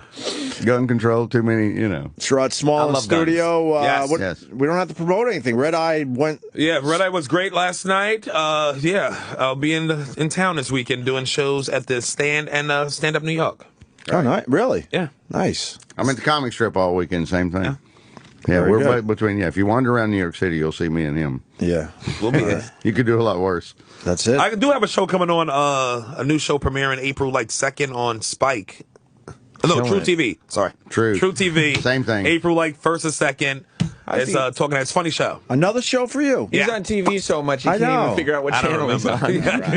They love you though, man. No, exactly. Now you just got to get the big gig. Yes. I'm just waiting on a white man's promises. And now, Opie and Jim are back. stayed in this room. Huh? In the room? The room where he had the bed in is he said in the Amsterdam Hilton. It's 7-Eleven in the Amsterdam Hilton, and they still rent that room out to this day. And you had I was doing the gig over there, and nobody was in it, and they knew that the American comedians thought it would be cool, and if there was nobody in the linen suite, they'd put you in the linen suite. I would assume that someone wants to be in that room almost every night, though. No, it's just a regular Hilton, and nobody in Europe, only geeky, nerdy music fiends like me would know about it, and they don't even know. And the girl told me when I checked in at the front desk, because I was in 707, I was down the hall, and I'm like, I can't believe I'm not in, and she goes, oh, you'll know about that. And so they walked me down there and showed it to me, and then they're like, look, a honeymoon couple's coming in here for 2 days, and they're going to put them in there. But then on Monday, if you want to really walk down the hall, we'll put you in this room for the rest of the week. And I'm like, fuck yeah. But it's just a room in the end. His artwork is still on the wall. It's all white. It's exactly like when they had all we say it's the give peace a chance room. It's exactly the same room. No, it's exactly. So now, if you like music like me, what do you mean? What do you mean the artwork's on the wall? His artwork. No, but that's very valuable. So it's the Hiltons. I'm sure they can afford to buy it or whatever. But the pictures. I'm just saying, no one has tried to fucking deface it or steal it. Hell no. No, why would you? It's no more than you would in any. People are assholes. Yeah, but not in any other. It's a goddamn Amsterdam Hilton. It's like the Four Seasons. They're not gonna. You're gonna have to. They're not gonna let just us in there. Right. Normally, they let you in. Well, I was working. I had tricked them into believing I had something to offer. He was a better person. Right, exactly. I marketed my handicap. Now, is that room more expensive than other rooms? It's a suite. Yeah, it's a suite. It's a little more. And now, is it more expensive than the other suites? No, same price. And they don't tell anybody. Because nobody really cares except geeky Americans, apparently. That's how even the British don't care. I stayed in the hotel room that Whitney Houston died in. They charged me extra $35. Yeah, extra $35. They don't clean the tub either. The tub's the same as that day. The tub's still full. It's the same. The tub was still full. They made Sherrod drain the tub. That's what the $35 was. It's got a brown ring. Right, exactly. She was the brown ring. It's got a Bobby Brown. Whitney was the brown ring. It's got a Bobby Brown ring. I will acknowledge that line was a bit hacked, but I couldn't help myself. I took it. I went with it. Okay. I went with it. I'm as guilty as you are. It was hacky. I'm as guilty as you are. Where are we? I guess we could talk about the California middle school. Is Adrian going through the Mike Francesa clips too? I actually have it. He just gave it to me right now. If you want to do that first, I hear it's amazing. We can't get enough of Mike Francesa. Oh, he's great. Wonderful. Francesa is he's a cut of a different cloth. Can't go wrong. Did you hear any of these? not yet. I hope they're as good as people are telling me, because I'm listening to this cold. It's audio by Adrian. Adrian never fails. Mike Francesa on the SMU UCLA goaltending call. Okay, nice. The controversial three-pointer at the end of the game. Yes. UCLA, first of all, they got in on controversy because they reckon there's a lot of schools that people thought should have been in their position. Correct, Mundo. So I was like, if they win the first game, then they set. But even in winning, it's more controversy. More controversy. Right. Well, they're not going to win it all anyway, so who cares? Anyone beats Kentucky this year? Nobody. No. I know you know your shit. They're not. They just beat Hampton by 2,000, was it? Yeah, 30-something. Nobody's going to beat Kentucky. And who was it? John Calipari came out and said that they would do well in the playoffs? Yeah. Right. In the NBA? Knicks, he actually said, I disagree with him there. They could not beat the Knicks. They could beat the Knicks. They could not beat the Knicks. They could beat the Knicks. No. They could wear No, they could not. No, they don't. No, they could not. The Knicks are, as sad as they are, they're a professional ball. Yeah, exactly. They could not beat the Knicks. So when this argument comes up every once in a while, you don't believe that a college team could beat an NBA team? Hell no. Because plus there'll be a grudge match. So the NBA team's coming in like this. No way ever. No way ever. No way ever. If I got to elbow a young kid's teeth out his mouth. Back in the day, remember when the pro football players used to play the college? They used to not have the Pro Bowl, or if they did, they had another thing called the College All-Star Game. And the College All-Stars would play the defending Super Bowl champion. And that ended somewhere about 74, 75. But that was some sort of... That sounds right. It was an exhibition bullshit thing that did exist for just a few years. And they would have a College All-Star team play the defending Super Bowl champ. And nobody got hurt. It was a Nerf ball flag football bullshit PR thing. But no one has creativity anymore. Someone should put up a ridiculous amount of money and get Kentucky to play the fucking Knicks. And it'd be great. It'd be amazing. And or the 76ers. And only they're having the charity a would win. Right? Only the Detroit Pistons. Detroit Pistons. Would have to Lakers are having a shitty year. Lakers suck. But why not? Someone out there should be so watched. We would watch the shit out of that. Breast cancer awareness. Lakers versus Kentucky for breast cancer. And you're one of kidding these me? guys that says they don't have a shot at beating. I an don't NBA think team. any college team could beat a pro team. It was Calipari that said this, right? What was the exact quote? Because he got a lot of shit on Twitter. People thought he lost his fucking mind. I want to see it though. I'd love to see it. That would be everyone would watch that. Totally. No, that's what I'm saying. But It's way better than the Pro Bowl. Way better than the Pro Bowl. This is why I think they should shames the Pro Bowl because I think the NBA might think that they might lose out if the college team beat them. Yeah, they'd have more. But here's the thing: those college kids are going to the pros, Right. So it's a win-win. They're going to beat your stars anyway, right?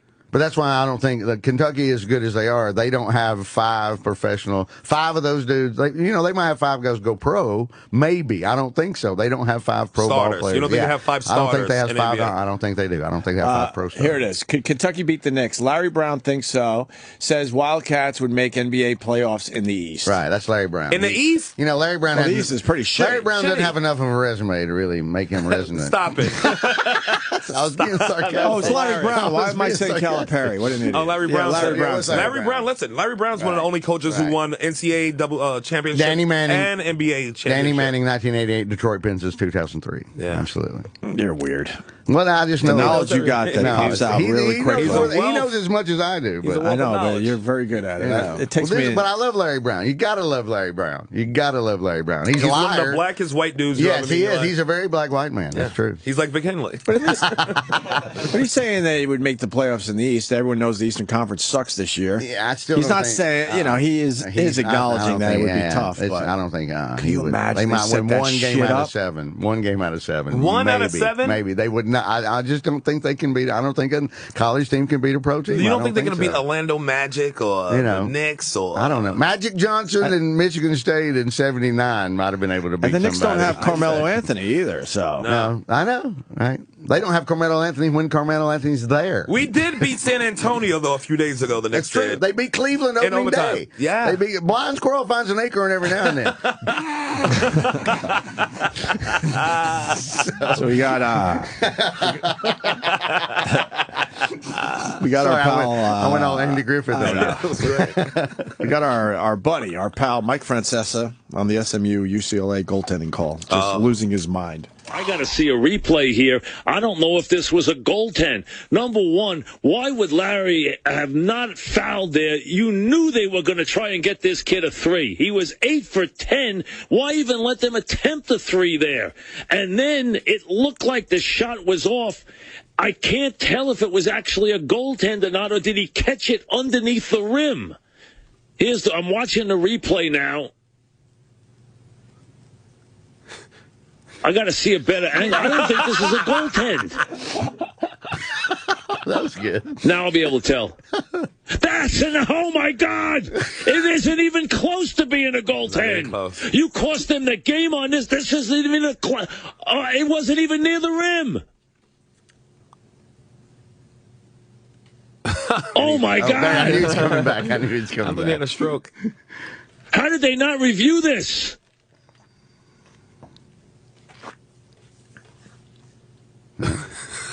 He's waiting. That shot was off. No, it was off on the side. That's not a goaltend. I knew he was coming back.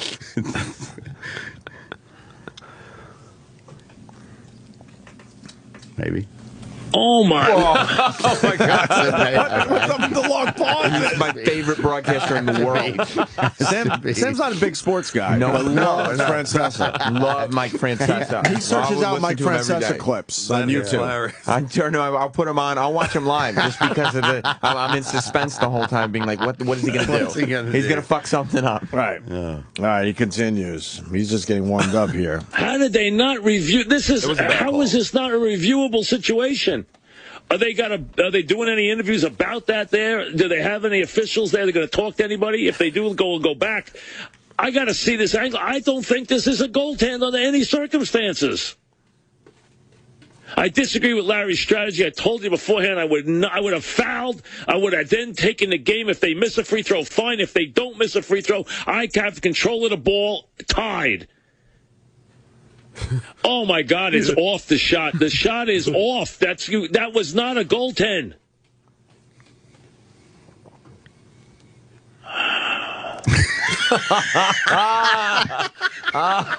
Oh my God! If they have any interviews there from the radio side, we'll take it. This is not a goaltend. Oh my word! Oh jeez, Sam, you still in? I'm loving it. We got more. I want it. I mean, should we keep going? Yeah. Yes. We cut this down. It was like I think it was like 20 minutes or 18 minutes or something. Yeah, my push was to play the entire 20, but I think somebody said, you know what, Sam, maybe we'll do clips. So this is just clips. He went on and on and on. It was about 20 minutes. Was it 20? Yeah. We have a huge controversy here. Now, Larry didn't even put up a fuss. There was still 10 seconds left, and I disagree with it. You know, Alford had shot them back into the game. Amazing. The kid's 8 for 10. You knew he was going to try and get him a 3. Now, he didn't make the 3. They gave him a goaltend on.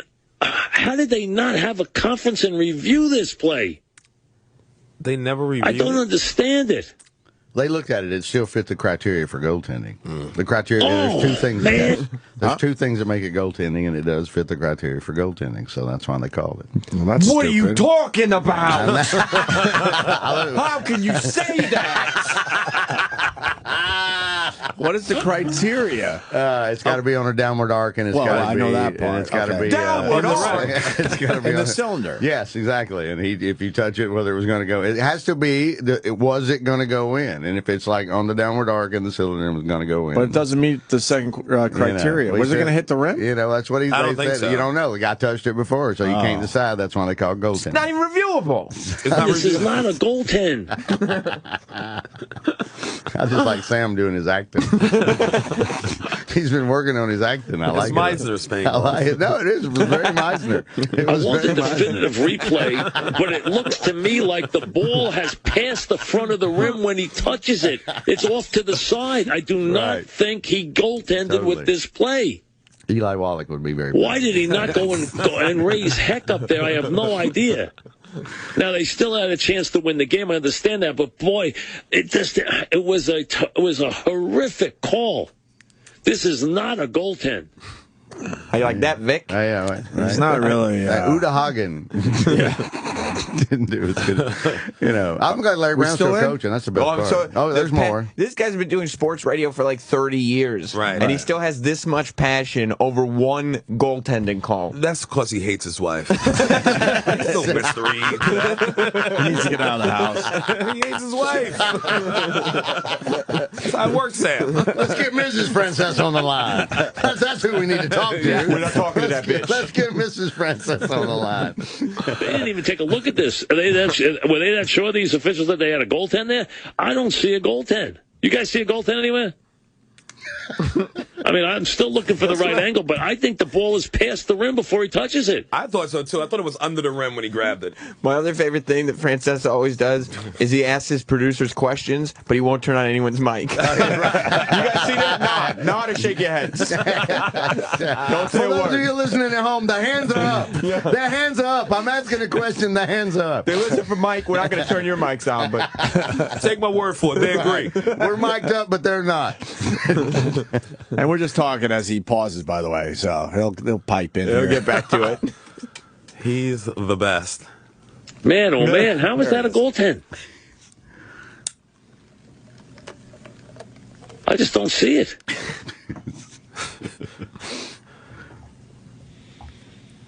Boy, oh boy. You can put commercials in between those posts. What an unbelievable finish. Hair clipper, A man. devastating loss. Absolutely devastating loss for SMU. Wow. I can't believe that call. The co-host. There's a 15-second pause coming up. I just want to warn everybody. Is it really? Yes, it's not us fucking around. And this is like It's coming soon. A 15-second pause. this is on ratings-based terrestrial radio where it's supposed to be like, you know, every second counts. Let's Right, keep the yeah. attention. You don't want him changing the dial for any reason. He's like, nope, I'm Mike Francesa. I gonna can handle pause. it. I think. Thinking. Here's the pause. This is the 15-second This is pause. it? I think so. Thinking. Oh, thinking. What? The clip is playing? Yes. No, it's coming. It's playing. See? It seemed to me that the shot was errant. I don't think it was on. Can you have a clear indication that it was not a goaltend now? I've been thinking about it for the last 15 seconds. The longest pauses I've ever heard. He's got his face up to the side of the screen. He's trying to get the angle. He's literally got his face up. He's got one of those dudes. He's got one eye open. He's got his face on the flat screen. He's going, maybe I got the angle. I got the angle. Maybe I should have watched the game before the show. Didn't get a chance to. That would have helped. But now, that would have definitely helped. I'll watch it now. Folks, bear with me. But it's going to make it entertaining, right? It's going to make it entertaining. Exactly. Right. We got one more. Mike rambles, takes more uncomfortable long pauses. Good. This will be the last one. We should be talking about this controversy, guys. Come on now. I mean, there's a huge story here. Was this or was this not a goaltend? I just have not seen the definitive angle yet. It looked to me to be short and to the right.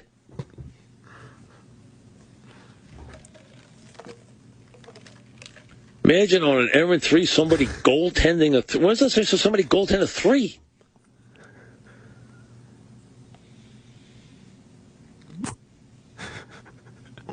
Wait for it. Wait for it. Come on. Don't let me down. I've never seen anything like that in my life. My God. You would get fired from college radio. Goaltending is a not even non-reviewable play in the NCAA. Is that what they're saying? That goaltending is non-reviewable even at the end of the game? That's ridiculous.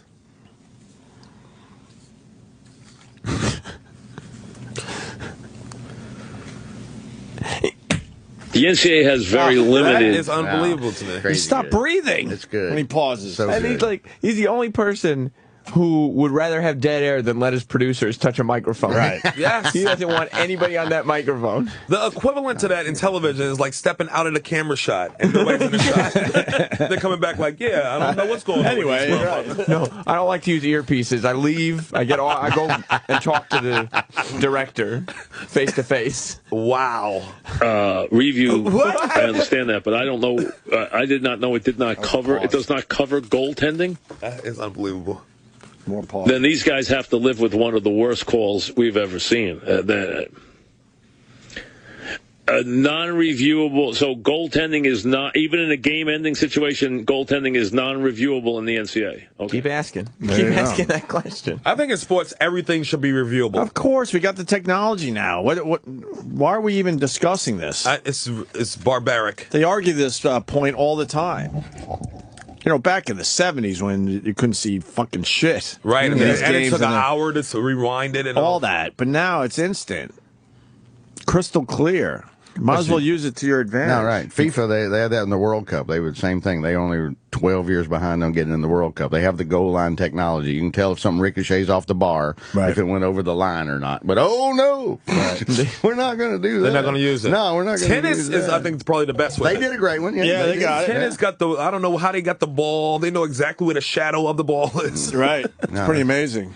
The Phillies lost to a college baseball team a couple weeks ago. Georgia lost to the Atlanta Braves in spring training. That's not the same argument. I'm saying in a professional, for real situation, that's a bullshit exhibition. That doesn't count. In a for real situation, Kentucky can't beat the Knicks. Is it easier for a really good college baseball team to beat a professional I don't know. team? Maybe. You know, I don't know. All you need is a good pitcher, I guess. Yeah, if you got a good pitcher, I agree with Sherrod. If you got a good pitcher, who knows? Anybody, Monet Davis can shut somebody down if it's the right day. You saw that move she put on Kevin Hart in that basketball celebrity game? Yes, I did. That was amazing. She crossed up Kev. That was amazing. I actually watched that. We didn't get to talk to him about it. We should have. And Kevin Hart gave us an easy day this week, too. Yeah, Kev's great. This was an easy Yeah, week. he's no trouble. Kev Absolutely. is the best. No, he's lovely. He won the MVP of the game. Yeah, he's great. We gave it to him again. Yeah, he won the MVP like 3 times in a row or something. Yeah. Did you see who do they have? Who were the professionals? The coaches? Allen Houston. Ooh, really? He was he's playing. with the Knicks? He was playing in the All-Star game. Oh, was he? Each team got a guy, I guess. Okay. Wow, Allen. And then Chris Mullen. Oh, man, I don't know who can light it up more. Who can light it up more from 3, Allen Houston or Chris Mullen? I say Mullen. Nah, if Mullen's drinking, yes. If he's drinking. He's a Brooklyn kid, too. Yes. I love that boy. And if he's drinking, yes, he can rain threes on But he was shooting threes like it was nothing. Allen Houston could shoot threes. Both of those guys. Yeah, that would be right. That's cash money. I'd pay to see that. They were in very good shape too. These guys. It almost looked like they could still play. I'm sure. Obviously, Good obviously Lord. at this point they can't. But Kevin Hart, there's Bushwick Kevin Hart. Bill. Oh, that's when the girl just crossed him up. Yeah. Monet, look at her. She drove on him. Spin move into the lane. Spin move into the lane. You just got scored on by Moesha Jr. Right, exactly. Brandy just dunked on you. She can play. Right. It's her highlights. Yes. This video has all her highlights. All right, what else we got going on? We got a California middle school vice principal is what it should say. It says Vince on my copy. I Vince thought that principal. might be I his went name. to school with that guy. Vice principal gets put on leave after being filmed telling a student that he doesn't like black kids. There you go. What? Yeah, we got the video too. Yep. I think I went to that school. Let's play So the this. kids were just like, I think they were kind of just like fucking around with him outside of school. Right. Like maybe during lunch or something. And I don't know if he knew that one of them had the cell phone camera on. So they were asking him, do you dislike all of us? And then this is... Well, he said it joking. Let's see it. Who at the school do you not like? Me? All of us. He just here for the fun. You know, each teacher at least has... I just don't like the black kids. Oh... Oh, Jesus. He's being Now, was he joking? it sounds like he's being it sounds like it's a joking situation. I think he was being a smart ass, but they got rid of his ass. Now, a few years back, some guy went. Well, he's on leave. So in the same situation, a few years back, some other dude went, "Nigga, get in the room," and he got in a lot of trouble. Same thing, but he did. He went, "Nigga, get in the room," and they're like, "Oh, goddamn, That's cell phones ending racism, though. Cell phone is? That's right. It's making everyone behave. That's all it's doing. No one's learning a lesson. Everyone's just behaving. That's right. That seemed There's more no like lessons being like a fucking cool taught. teacher moment. This teacher kicking it with students like they was just bugging. No, we all exactly. know that. We all had the cool teacher. That looks like, he's just fucking around. Same thing with the other guy. The other guy, if you saw the thing I'm talking about, the guy, he wasn't being a racist idiot. Is there a He was video of that, you think? It's probably from like 5 or 6 years ago. It's it's a similar gotta be thing. online, It's got to be, probably, I'm sure, but it's the So same. that guy's on leave. It's all over the place. I think he's just screwing around with his No, students. totally, absolutely. Yeah, you can't take see when you take everything like this, you take it all seriously, then you give the serious shit less credibility. Right. And it's not a hidden camera. It's like he sees somebody taping him. It looks like he could see that the kid's taping him too. Unless he had it like low or something. I don't know. It kind of looks like. I don't know. It doesn't look like it was. No, it's the covert. same. No, right, exactly. It looks like him being a smartass, and then now, like everybody else, you're in trouble for saying for trying to be funny. And saying something well, trying smart-assy. is only for retards and babies. Adults don't like to see other adults try. Right. It's embarrassing to us. I like that. Don't put me through that. Either do it or don't do it, motherfucker. Trying is for retards and babies. Trying for retards I and like babies. that. You don't appreciate a good That's adult a bumper trying. sticker. No, That's a just bumper. try in your own, like privately. Try shit. That's a bumper sticker. I like that. When you're an adult, either do it, motherfucker, or don't do it. Right. We got the other video. Which, no, the one Vic was just bringing up, I didn't find it. I saw that you found something though. What It was wasn't. Oh. Wasn't what we were talking about. Okay. Let me go to Eric in Wyoming. Eric, what's up? Hey, Hey. I haven't heard you guys comment on this week. You know, we've always talked about the double standard where when a hot female teacher has sex, she gets probation. Right. Did you see the story the other day? The hot female teacher that is getting 15 years in prison. The judge said he would not abide by the double standard. Wow, yeah, we've talked about this for many years on this show. If you're a hot teacher, and we went through the list, by the way. Right. They just they give them probation or not much time in jail, and then the ugly ones always got way more fucking time. What? But in this case, she was hot. Yeah, she's all right. Yeah. They gave her 15 years. This is a rarity. What? Yeah. What did she do? She was awesome. That's what it seems like. She's a 30-year-old female teacher. 6 to 15 years in prison for having a sexual relationship with a student. Yeah. High school student. 15-year-old boy. Oh, come on, Oh, man. my God. That's our fucking dream. No, it's everybody, right. You can't penalize a teacher for giving us our dream?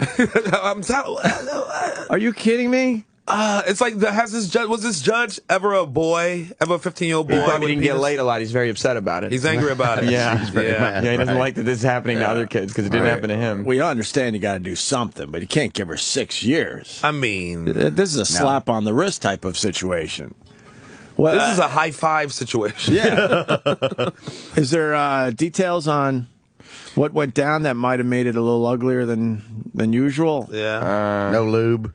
That's like, he was extra severe because she made him go anal dry. That's what the severity of the sentence is. After sex, he still had to do his homework. Right, He's like, nah, bitch. He had to write, I will promise to fuck the teacher correctly. Right. 1,000 times, like Bart Simpson.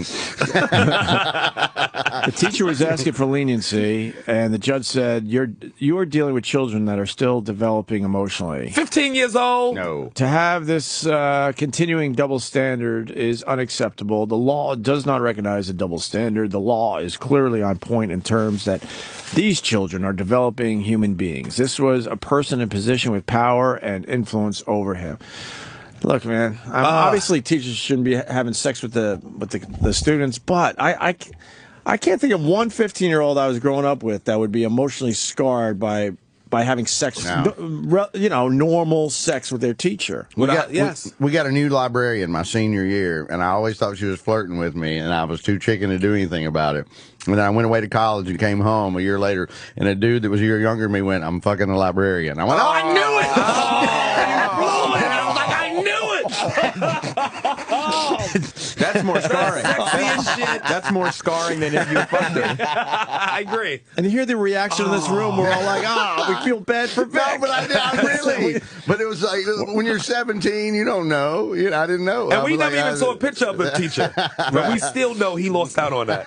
Yeah, exactly. She was hot. She was totally hot. I assume. The situation itself is hot. Totally. Blouse, button a little, absolutely. unbuttoned Always, a little too always, low. right. You need a little hair up. I but you can't could believe, pick- right, exactly. I don't Yeah. know how I missed it. I was so stupid. Is there something in here that makes this bad, Sam? I heard you kind of growing a little bit over It wasn't like a groan. It was just like like the judge was getting letters from people asking for leniency. Right. And so then the judge decided to take it upon himself to. Why he take that out on the teachers? He went the opposite. Yeah. This judge is the worst judge in America. He thought they should be label him more concerned for the boy's safety than the boy's teacher. safety. Boy was like this. It was great, Your Honor. You hater. Right. Fucking ass. And it was so great that he told all his fucking friends. And that's what happens here.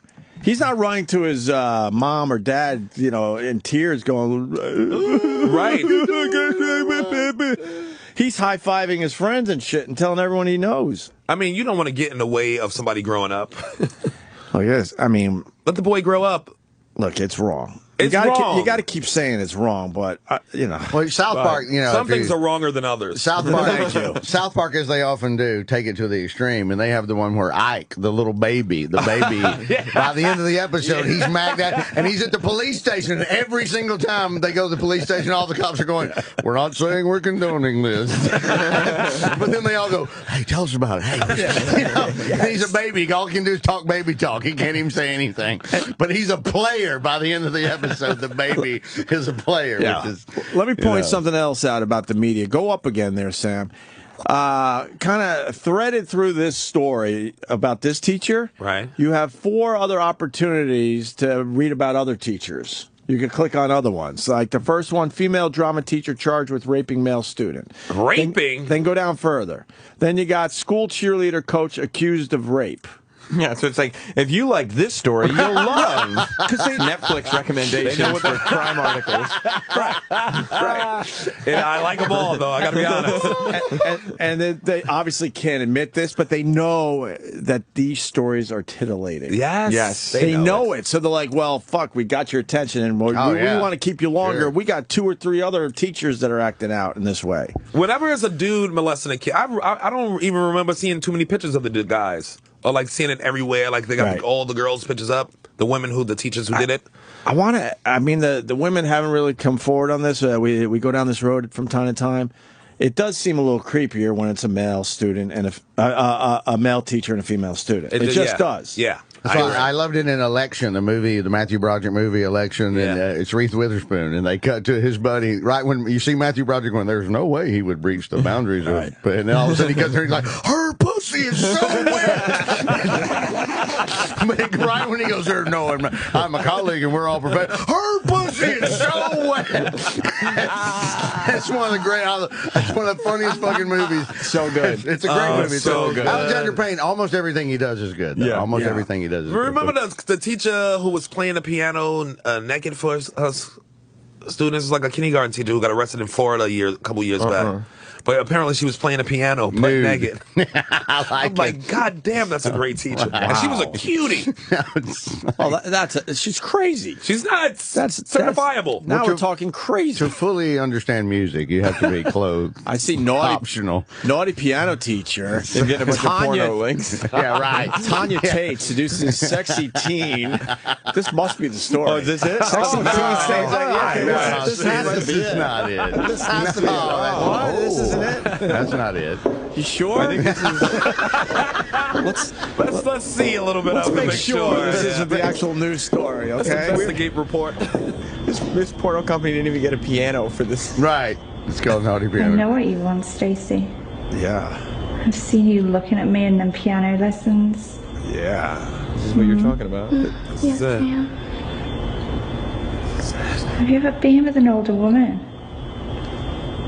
I was going to say. But you'd like to, wouldn't you, Stacey? I would. I see it in The your ad on the eyes, video, by the Stacey. way, is ohyesmommy.com if you want to go there. Want me. Oh, yes, Mommy. This is pretty awesome, by the way. Why don't we fast forward just a Tell little? me. All right, just to get to the piano or whatever. There's no piano. Huh? No piano. No piano. They're just in a hallway. Your pussy through these Costs a lot of money to rent a piano. Right. There's not even a metronome. Touch you, Stacey. Have you ever been with a woman before, Stacey? You want to, don't you? Why don't we go forward another 30 seconds? Whoa. Hey, what do we got? hello. Hello. Is this courtroom footage? It's from the actual trial. That's a fine how do you do. Wow. She's got a tight little area. Not alive in the butthole? A little bit. Teacher's dripping sweat, spit into the butthole. Still no piano. Yeah, we better go forward. I want to see the piano. No piano. No piano. Oh, well.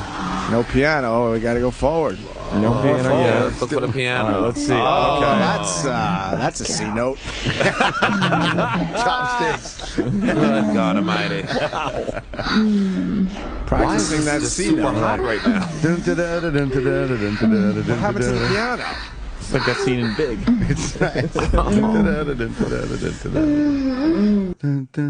Wow. Okay.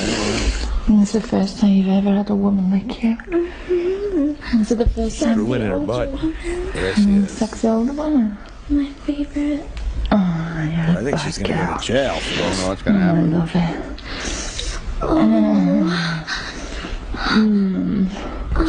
Hard. No piano. Yeah. Oi, oi, oi.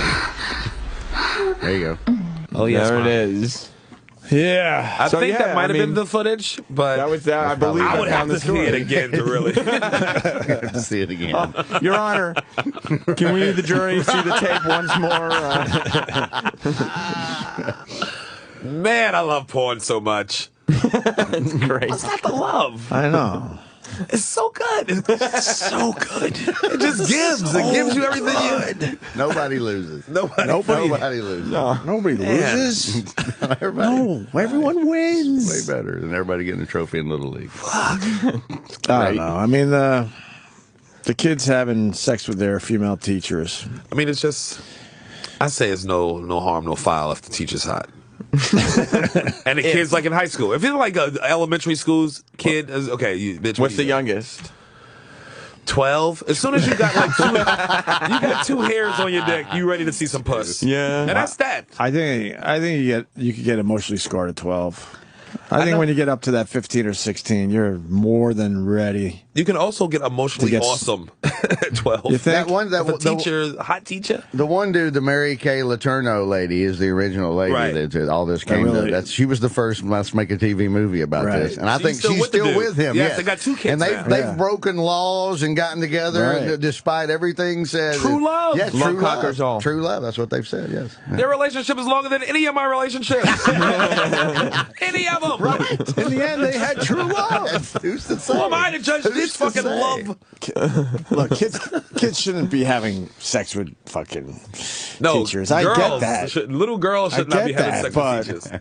Young boys, it should be mandatory in high school that a teacher gotta fuck you. You get in the advanced placement program. Well, the technicality is that it's a teacher. You know what I mean? But they're teaching. They are actually teaching. So you mean to tell me if she quit her job and then picked up the kid and had sex, she still would have got statutory charges? I know, but that was our dream growing up. If you're out there and you're a guy and you say it wasn't, you're lying. You're lying. When you started getting all those fucking boners and you saw the older women walking around, it was your dream. Van Halen, I'm hot for teacher. Right. Because I'm hot for teacher. Because the girls your age weren't developed yet. Right. Yeah. That's why that was the dream. They were, full women. You're like, that's not boobs, that's boobs. Right. Yeah, exactly. Right? Yeah, and you're going through changes in your head. All this shit's racing through your mind. She's all on the chalkboard with her ass in your face. Right. It's like, I got a boner, bitch. What do you want me to do? Help you can take care of it. Help me, right. Show me how this works. Help me. Help me. Get rid of it for me. If sex ed was a hand job, yeah, you'd learn everything. I think you will help a lot of kids. No shit. Yeah. Is there more female teacher, male student scandals, or is the media just isolating those stories? That's a good question, Dan in Florida. I don't know. Is it more female? What you said? It's male teacher to female student? I just feel like the males are more willing. Students, like the students are. Yes. Yeah, of course we are. Because I have a male brain, so that's where I'm coming from. Well, that's girls why are willing too. That's why I want the women or whatever to call up and give us their point of view on this shit. I remember back in junior high school. Yeah, it was like a girl, but she got left back a couple times, so she should have been like 15, but she was like in the 8th grade or whatever. But I would have swore that she was banging the gym teacher. Like, no question in my mind. My friends and I she'd know be a in his couple of office. these. Yeah. Like after school or like at lunchtime when everybody's in the lunchroom, she's in his office. Like, for sure. The door's open, but I'm like, this is shady shit. And I was 12, and I was like, eh. No, my friends and I were talking about this 2 months ago. There were a couple of girls. The same thing came up a couple months ago when I was home visiting. They're like, Mr. So-and-so and so-and-so are doing that. Exactly the same thing. There's always some of that You always shit had going the on. female students that went after that absolutely. one teacher. Yep. Yeah. Right. Exactly. Right. Yeah. And would be all flirty and shit. But was that innocent, or did they actually want something? Right.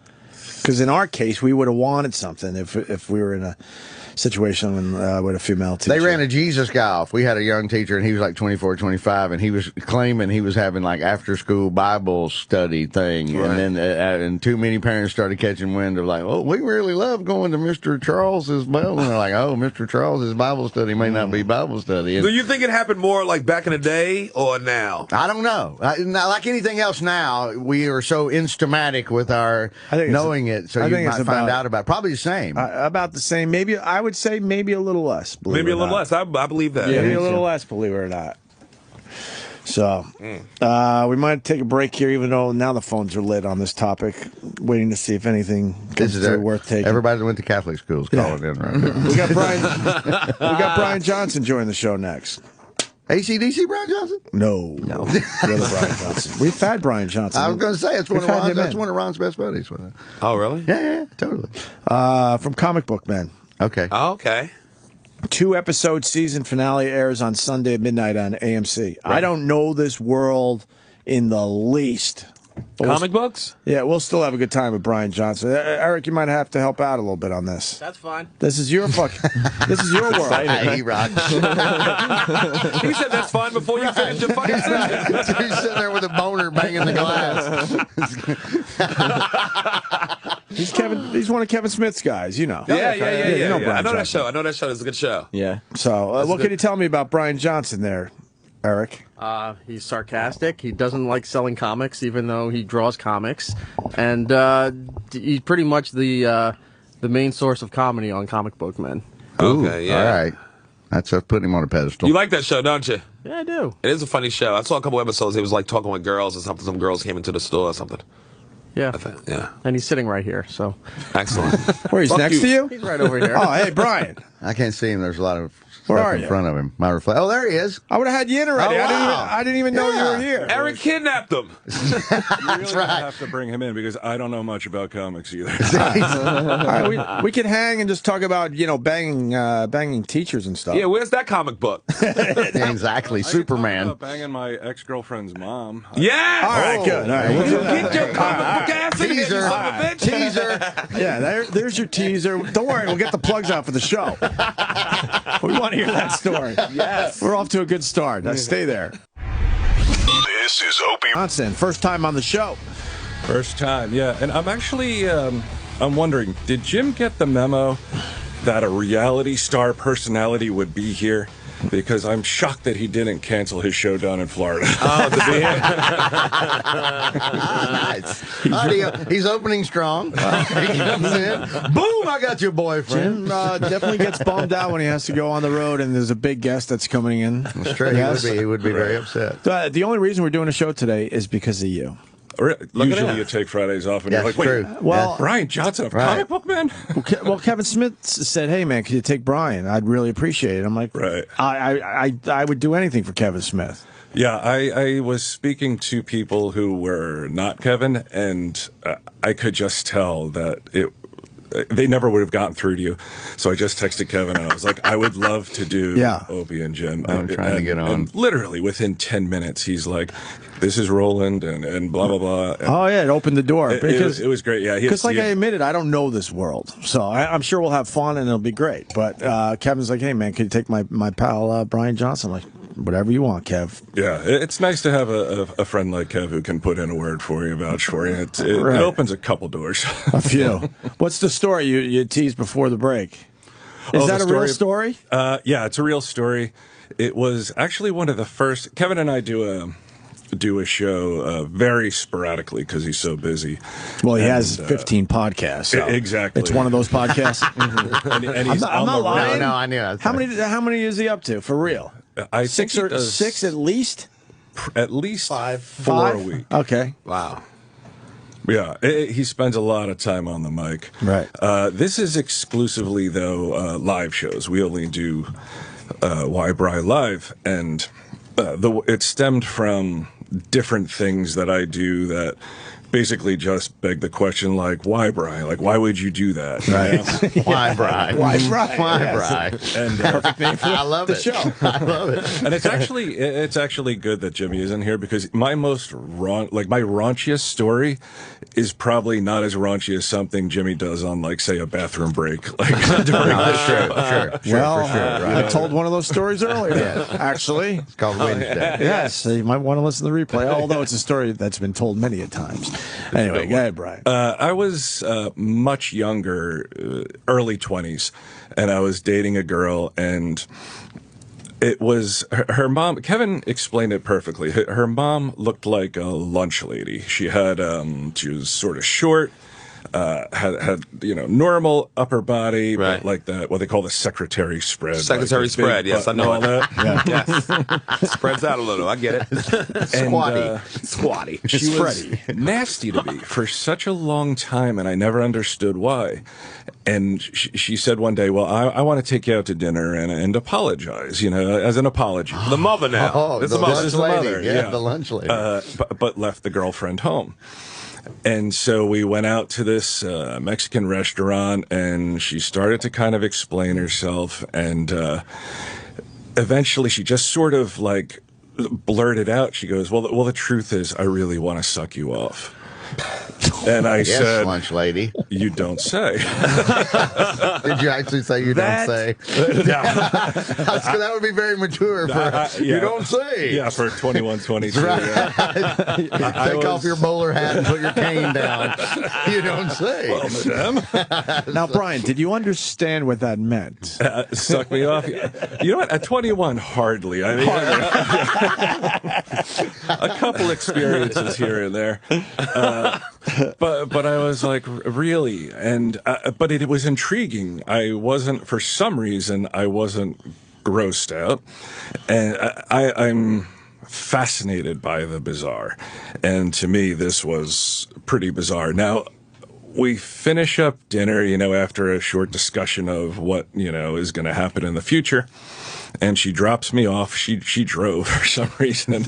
And I was living with my grandmother at the time. And there's a moment in my head where I'm like, could I sneak her past my grandmother up into my attic room? Again, the male mind. Again, the male mind. The male capable of doing some wonderful things. Up to your Star Wars sheets. Yeah. I'm like, I don't know who put these on. Probably grandma. But it didn't happen. I was just like, there's no way I can get her by her. And we meet out a little bit in the car. And I did that thing where, you slide your hand up, and I tore nylons, which were no doubt bought at say CVS, that big legs, legs. It wasn't long before I was back at the girlfriend's house, and I used to stay there a lot.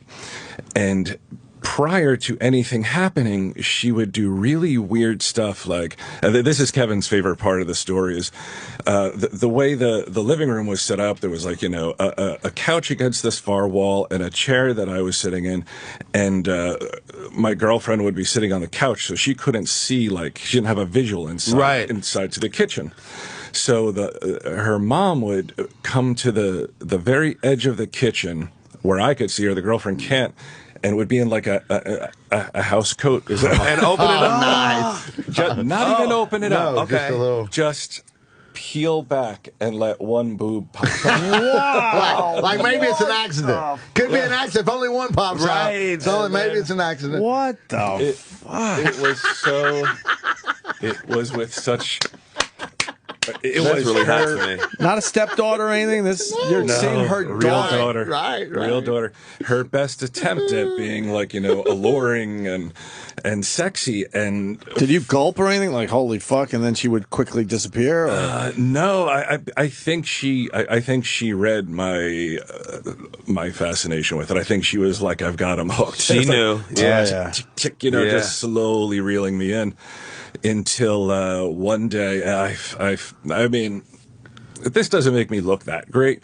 This story is awesome. This makes you you're my new hero. Right, exactly. But one day, we were going to get lunch, and I told my girlfriend, I said, here's some money. Can you run down to the deli and get us some sandwiches? Yes, to clear out the house.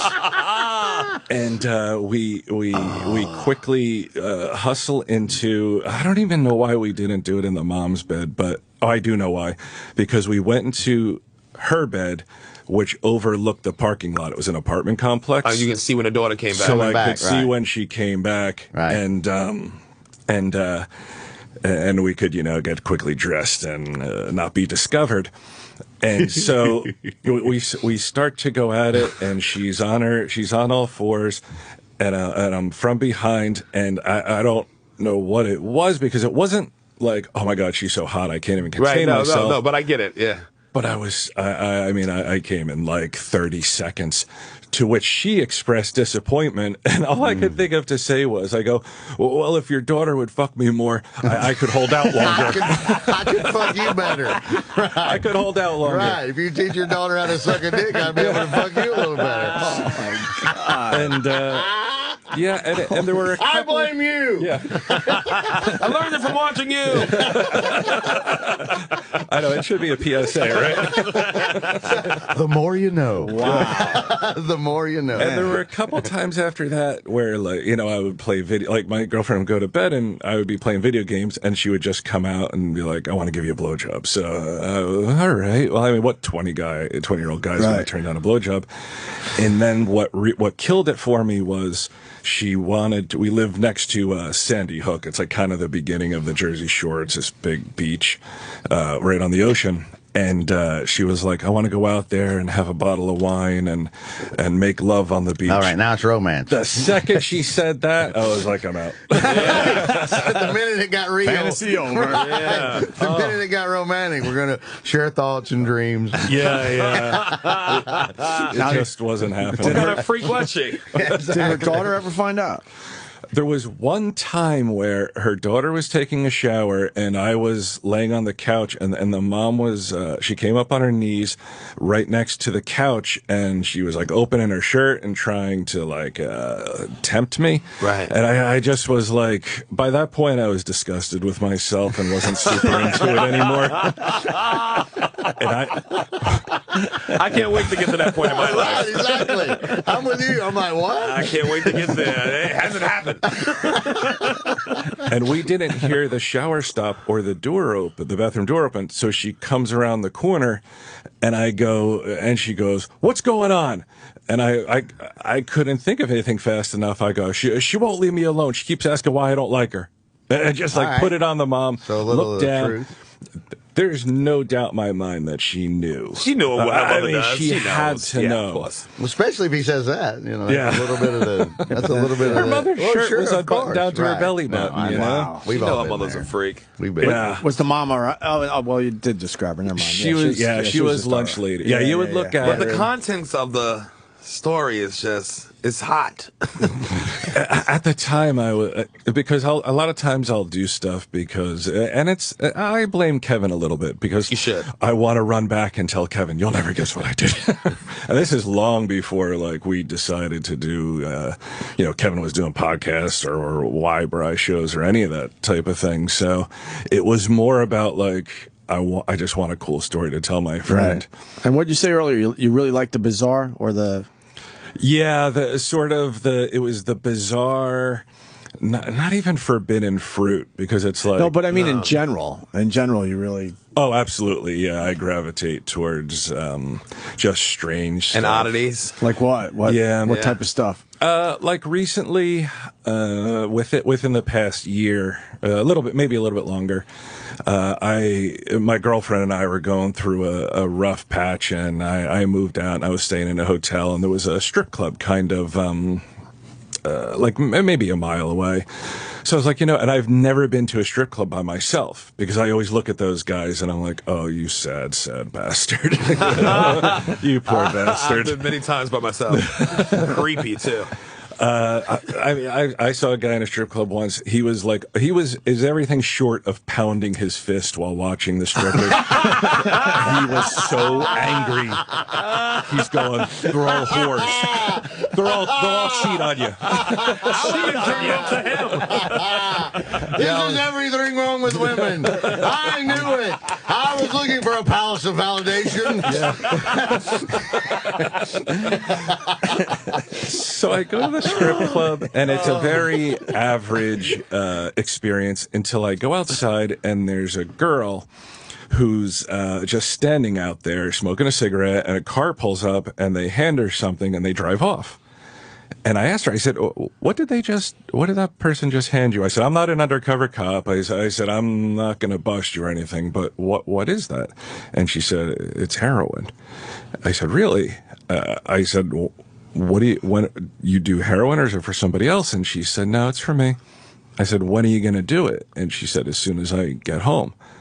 I said, I'll give you $200 if you come back to my hotel room with me and let me watch you spike up. Because I had like a bad knee for a while. You don't gotta explain that, brother. I'm in. Wow. Damn your knee. I'm in. Now what happened? Wow. I had a bad knee for years. I had no health insurance, so I just kind of gimped around until my doctor started giving me Percocet, which escalated into Roxycodone, which almost escalated into heroin before I was like, wait a second, I'm in my mid-40s. I shouldn't be starting a heroin addiction. That's something you wait for your 80s. Right. Yeah. Alan Arkin, Little Miss Sunshine. Alan Arkin, Little Miss Sunshine. Yes. But it was so much cheaper compared to buying these pills. And anybody who's been on that kind of stuff, like being dope sick it's hell on earth and you just don't want to deal with it.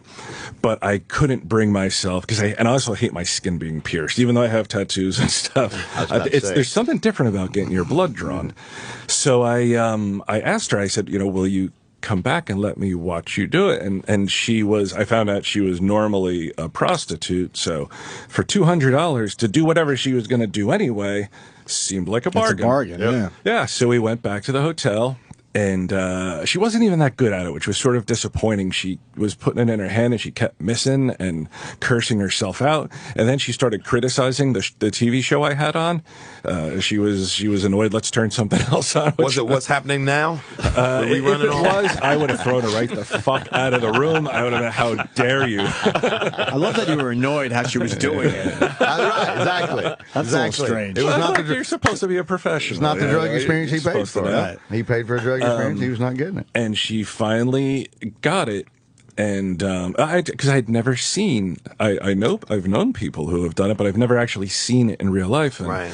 And I was sitting behind her, and there's like a big mirror in front of us, and I just watched it come over her, just watched that stuff wash over her, and she just like, that nod, yeah. And like in retrospect, I think I said on our podcast one time, I was like, I think I was like subconsciously looking for someone who was in a worse place than I was at the time, just to be like, well, at least I don't have it this bad. Right. But she then became very attached and was like, well, we should hang out tomorrow. She's like, I love to swim. And there was like a swimming pool in the hotel. Maybe I could come back tomorrow and swim. And at the time, I'm like, yeah, sure. And I'm like, this is the last time we're going to see each other. You need to understand that. And yeah, I felt a little bad, but I was like, she's going to do all this anyway. And I was, she was part of like an escort service. So she was supposed to get 100 and hand over some of that to her. I guess madam is an awfully classy word for what, right? Female pimp? What, yeah. So I gave her the 200. I was like, I won't tell whoever because I didn't know who she was, so don't worry about it. But I had to draw the line at swimming together and hanging out socially. That's when it got creepy. That's when it got creepy. Yeah. Wow. When you said you were going to be on the show today, Twitter exploded, man. You got a lot of fucking people that love you. We have... they are hardcore fans of yours, Brian Johnson. Yeah. We got one of them on the line right now. Oh, do you? Yeah, that's where I'm leading to. Macon, it looks like, in North Carolina. Yeah. Brian, it's awesome you're on the air, man. Tell him Steve Day, baby. Thank you, sir. I just wanted to say, I wanted to know if Ming was going to commit harikari on himself because he's not fucking doing the national radio show. I doubt Ming will commit harikari because we got a 5th season. I don't know if it's been officially announced, but we got a 5th season for the show. Congratulations. Thank you. And he loves nothing more than the spotlight. The dude loves it. So if we don't get a 6th season, maybe you can hope for some harikari at that point. Ming is another guy on the show. He's the Asian dude. Like Ming the Merciless. Now, did he name himself, or did you guys name him, which makes it racist? Not if they're friends, but not if they're lifelong friends. Let Ming tell me if he's his actual name, and I only found this out after knowing him for years, is his real name is Cliff. And if ever there was a name that did not fit a guy, Cliff. It should have been like Rocco if it was going to be Cliff. But yeah, it's Cliff Ming Si Chen, so everybody calls him Ming. And that's one thing AMC will never allow is, like on Tell 'em Steve Dave, the podcast that we do, it's pretty much anything goes.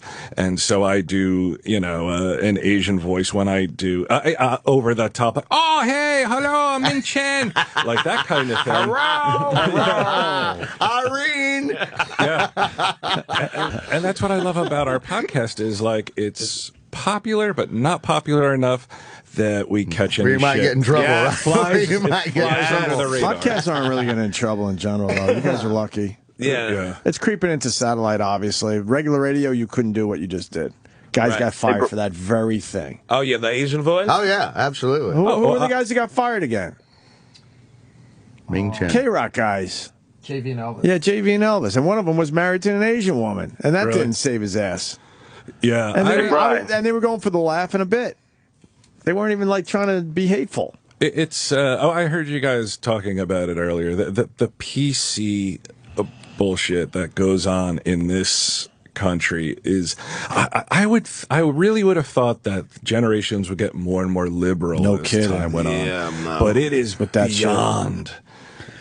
crazy. You think it's happened with comics? Has it worked its way into the same thing? Do you think the modern day comic book artist has to pull back a little bit because he might get his ass chewed out? It's interesting you should say that because something just happened with a Batgirl cover. What? Batgirl? Yeah. The artist, I can't remember his name, but he did it was sort of an homage to an Alan Moore Killing Joke, where yep, there it is, where you see the Joker is holding a gun to Batgirl. Well, it's really like his finger, right? That's a finger. That's a finger. He's got the gun in the other hand. He has a gun in his other hand. Okay. And we were trying to figure out exactly why this would be pulled. DC decided to pull this was a variant cover. And it wasn't even DC, it was the artist who got a few dozen complaints. And we tried to figure out, like, is it the look in Batgirl's eyes where she looks traumatized? Is it like, oh, well, she's a superhero and now she's a victim? But historically, she was shot and paralyzed by the Joker. It was like a dark time in the character's history. And I think that now the book is more for, like, tweens and teenage girls.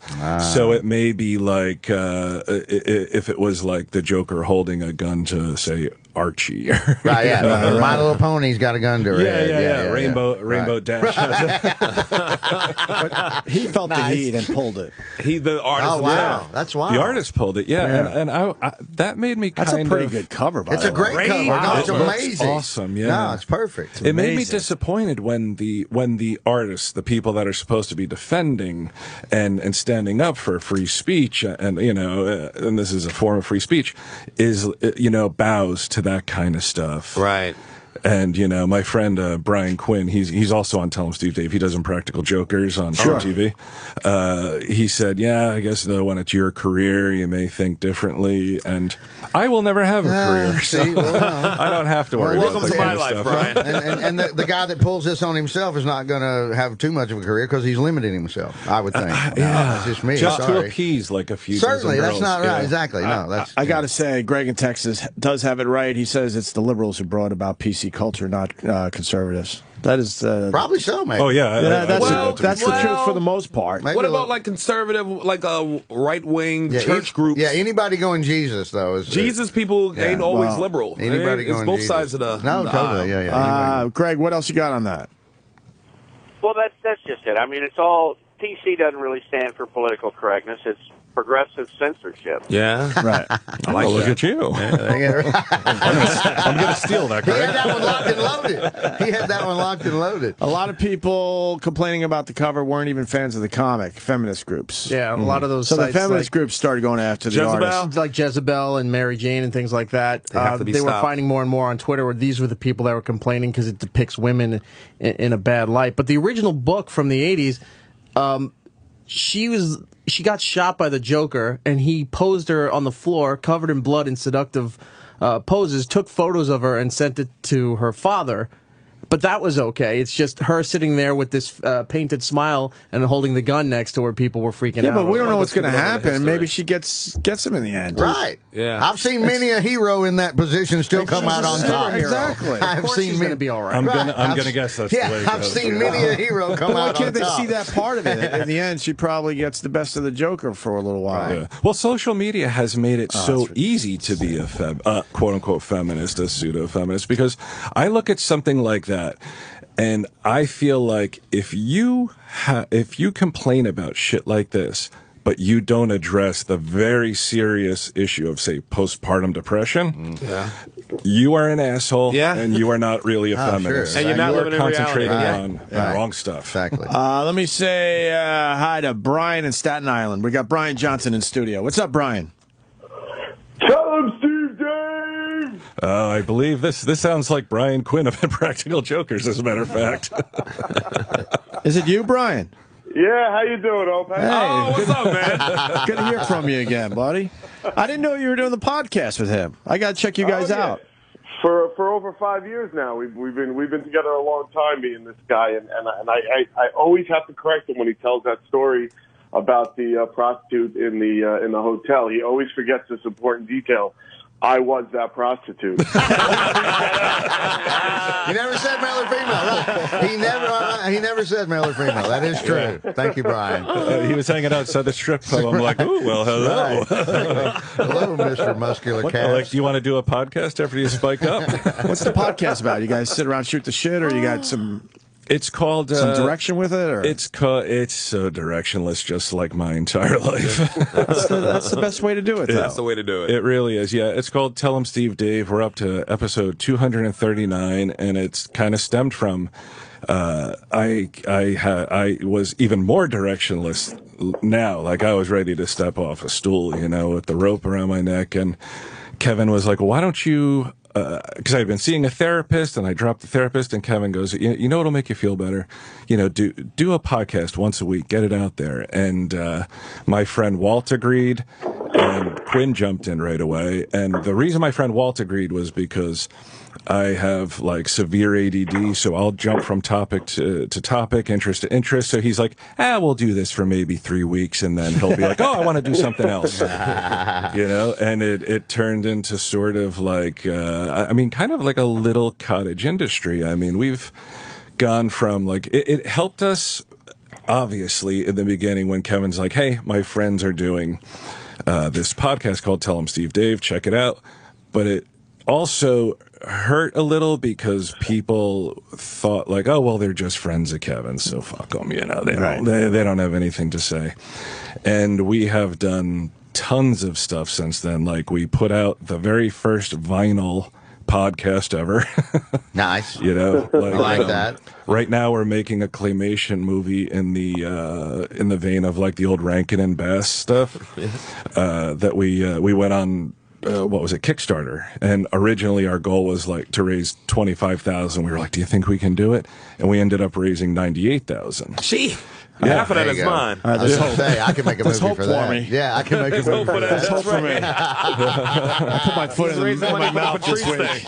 It's really We're getting money together for a Patrice O'Neill documentary, and I said, I'm going to cover whatever you don't get. I heard that, yeah. Holy fuck. Yeah. These fucking guys. It's something like 5,000 right now. Oh, my God.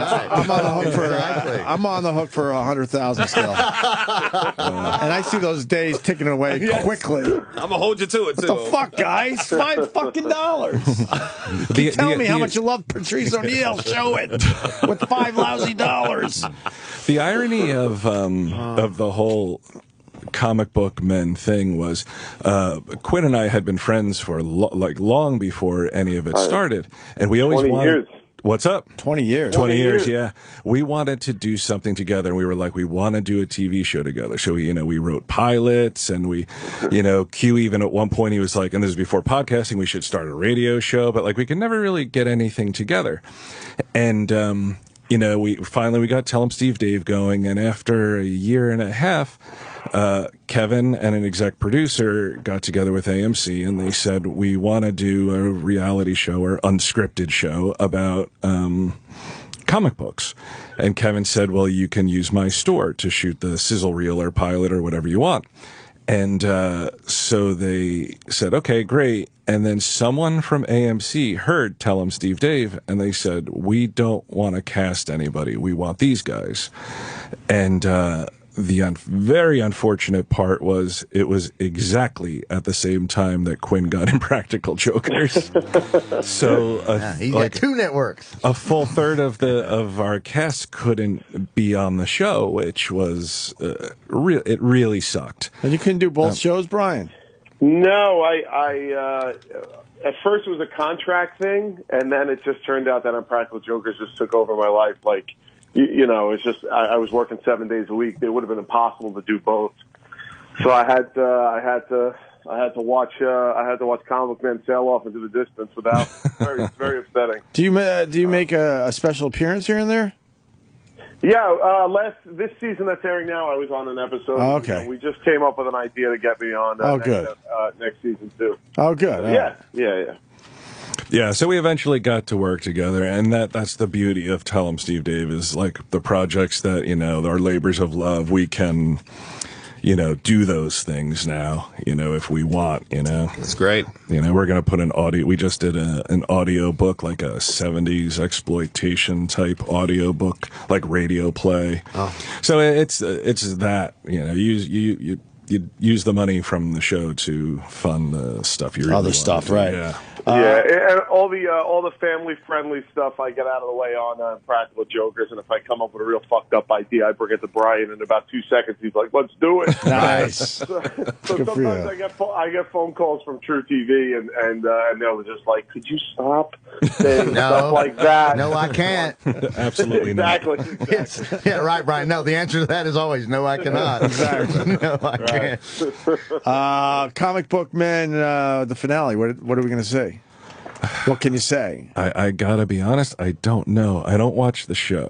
And I know that sounds bad. No, I get it. I get that totally. He goes, and I know that sounds bad. You live the show. What are you going to watch it for? I'd love to be able to tell you. I live it, but I can't bear seeing myself on screen. I'm like, oh my God, I'm so fat. I stopped listening to the radio show. Yeah, I know that one. At So I know least 10 exactly years what- ago. yeah, I know exactly I what haven't he's heard saying. this radio show in 10 years. I just gave up. Because you start picking apart everything. I know when I suck. I know when I'm doing well. Right. So, No. you know, I should no have used a breaking news different there, joke. haters. Yeah. Don't worry. No. Yeah. I know when I Right. suck. You don't have to Right. tell me. But then you also know, all right, that worked. Okay. What do you got, Eric? I think that's the episode where you guys go to the Kiss concert, right? Oh, okay, yeah. We go to the Kiss Is this concert. the finale? Yeah, I think. How do you know more finale. about his finale than he does? I watched the show. He does watch this. Wait, Gene Simmons is on this one? Other Yeah. people are watching the show. Yeah, you guys get a lot of pretty good guests. We do. We've been getting better and better guests. My dream guest for 5th season is Henry Winkler. That's really. Oh, you can He's get him up there easy. walking around the Yeah, city he's all the completely time. easy. He's the Oh, my sweetest God. man in the world. At this point, we tell him to stop showing up. No, he's the sweetest man in the Oh, world. my God. He's completely Enough, adorable. Henry. Yeah, he's an easy get. He's a totally How many easy times get. has Henry been on? 3 or 4 A easily. bunch, and he's here at Sirius at least All every the 3 months. time. All the lovely. time. He's completely We lovely. go, Henry, Yeah. not now. Yeah. We're busy. Yeah. And he walks He's no longer the by. Fonz. Yes. He's Ralph Mouth He's now. do whatever. He's Potsy Weber. He's Potsy. He's Potsy. We had Potsy on, too. Hanson Did you? Williams. We've had Potsy, Henry, and Ronnie. Howard. Man. I can so say my Ralph Ronnie because Mouth we know just each a other single now. tear. Right. Yeah, Ralph Mouth we haven't had. He's the only Henry one. Winkler is And Aaron doable, so Moran. doable. Yeah, he's That's he loves easy. it. What's wrong with he you, loves Brian? stuff Yeah, like well, that. Just ask I him. suggested it, and our director was like, "Nah, he wouldn't do it." And then See? just What? No, fire that idiot. Yeah, no, he's good. We've had I'm idiots. I'll joking. tell you about him if you want. But Suggest that you watch Fonzie doing some fucking H. I'll show you who's cool. I'll show you who's cool. I want to see him do it in that blue windbreaker, though. Not first the one. Yeah, the blue not the leather windbreaker. jacket. Before the leather jacket. Yeah, blue what, windbreaker. what was this story there? It was too much to have the leather jacket at first? He was not going to be a main character. He was a secondary Oh, yeah, I character. know So that much, too. they didn't play that much into it. And Right. he just wore his light blue windbreaker that Yeah, day. he was like the Urkel Yeah. of Happy Days Yeah, until yeah, he yeah, took yeah. over, Bang. right? Right. Yeah. Urkel's turned into Stefan. And Fonzed it up. It's the same We show. know God damn Henry it, has it a was- New York Times best-selling children's But book series. that's why he'll come on the show and promote it. Oh, that might be It your ties angle. into what they do. We didn't give a fuck about his children's books, but you might. How you go from I mean, Fonzie? sorry, Fonzie. You go from Fonzie to Judy Bloom? How does that work? No, tell us on the phone. Are you Nothing. there, God? That's how cool you are. That's how cool you are. Super Fudge. You're that What cool. happened to He you? You're also, that cool. he also owns MacGyver. That was his show? He was one of the guys that created and executive produced MacGyver in He the bought, 80s. right? That's when he Winkler. started Wow. becoming the Jew that his parents wanted. Right. Behind the scenes, respectable. He's a good boy.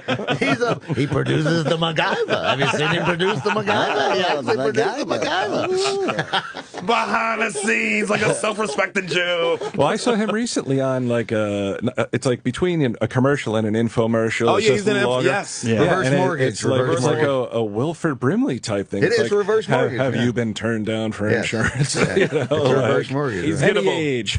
Well, we only have a few more minutes because we're on tight schedule on Fridays, unfortunately. Wow. But so Kiss is in the final, the Gene series Simmons. finale. Yeah, I didn't. Gene Simmons. They didn't show too much in the trailer for it, but yeah, they're all in full Kiss makeup as they're walking through the Who parking were you, lot. Brian? Who were you? Me, I was, who was I? There's only You? 4 of them. Star? I believe I was Ace. No, I was Ace. Ace yeah. is cool. You had a star? Right. It made sense. That's Paul Stanley. That's Stanley. Or Right. is he? Which Ace one? is like the silver. Oh, there he is. There you Okay. are. All right. Wow, you're a badass in that makeup. Holy fuck. Wow. No shit, Brian. Look at that. You are a Wait, is that Billy D. badass. Williams? That's Billy D. He was Man, on last week. Lando Yeah. Calrissian himself. He played Go Fish against Walt. To win a replica of the Millennium Falcon. Nice. Really? Yeah. Well, that's an impressive story. That's that's nerderific. unbelievable. That's nerderific right there. That's too damn yeah, good. Ace is the coolest. That's too so damn good good. for you. Yeah, Ace is pretty badass. As far as all the guys go, The DMC? I heard him on the on your show the other day, and it was exactly the same thing on set. Where you it's didn't like, have to talk. like, I said hi, I think, That and then was an it. hour later, I'm Bang. like, well, thanks for coming by. he asked He me was to- great, though. He really Amazing. was. He asked me to host his panel at a comic book show in L.A., and I said absolutely for 2 reasons. One, it's an honor because you're a legend. 2, I knew just like Opie, I would be like, hey, so here's Daryl, and You don't really I have would to do just sit down and anything. do nothing. Yeah. When you do this every day, I mean, it's a great gig, obviously. Oh yeah. But when you know you have one of those, Adam West. when you have one of those guests where you can just say hi and they go, oh man, it's the best feeling. Yeah. You can take a little break that day. Yeah, on our How was podcast Adam we don't West? have guests, so we're constantly forced to talk. Right. How's Adam West? He was great. We never man. met him. Yeah, Adam West was really cool, and my favorite part of it was just listening to him say my friend Walt's name, like in that voice. Yeah. Because I know Walt was totally starstruck, like totally. How fucking bored laid out. did Adam West get in the 60s? He had to run Oh, my around with God. tights and that fucking Batman. Oh, He had to there's get no laid telling. like hell, right? There's no Like, telling. who was Yeah. getting more pussy than Adam West in the 60s when he was running around in that Batman costume? Who was James Bond in the 60s? There you go. There you go. Sean Connery. Yeah. That's why there was like 4 dudes, wasn't it? Like 3 dudes. And They had to divide it they up. divided the pussy. Yeah, it was those 2 guys. Yeah, they were flipping coins. That's right. Adam West had the market cornered. That's why he had to dress up his shit, because he had competition. Oh, yeah. I think we've come to the end, unfortunately. This went way too fast. That was 45 minutes. Wow, was it really? Yeah. That's crazy. Nice job. It was super fun, though. But it's an introduction. Now you come back and do some more radio with us. I would love to. I would absolutely love to. It's Brian Johnson promoting Comic Book Men. When's the season finale? 2-episode season finale airs on Sunday, midnight on AMC. Don't forget about the podcast, tellemstevedave.com. Yes. That's where you can get the podcast. Yeah, right? or Twitter at @TellHimSteveDave, and it'll direct you. Oh, I've seen your tweets. Holy fuck. Yeah, I go You after gotta- people. No, and your fans, they fucking retweeted that you were coming on the show more than most people have, giving us some nice promotion. Yeah, somebody Would it dared hurt shit to, on. to say you're going to be on the show before you're here? Somebody dared shit on Will Forte's new show, Last Man on Earth, and it's just like I live for that kind of stuff because I just dismantle them, you know. And it doesn't mean I'm right. You're entitled to your opinion, but I can't stand it. It's like, oh, shut the fuck up, you troll, you stupid asshole. Stupid asshole. You're right to say Nice. that. There you go. I love it. And Brian Quinn on the phone there. Good to Hey, hear guys, from you, thanks for Brian. having me. Yeah, it's very good. I'll be more diligent about calling in, my friend. Or come by again. Any I'd love plugs? No, not really. I mean, Impractical Jokers, True Practical TV. Jokers. Yes. Thursday night. I just 7 worked with him o'clock. too. He did some work on Rachel Feinstein's show. We did Grand Central over there.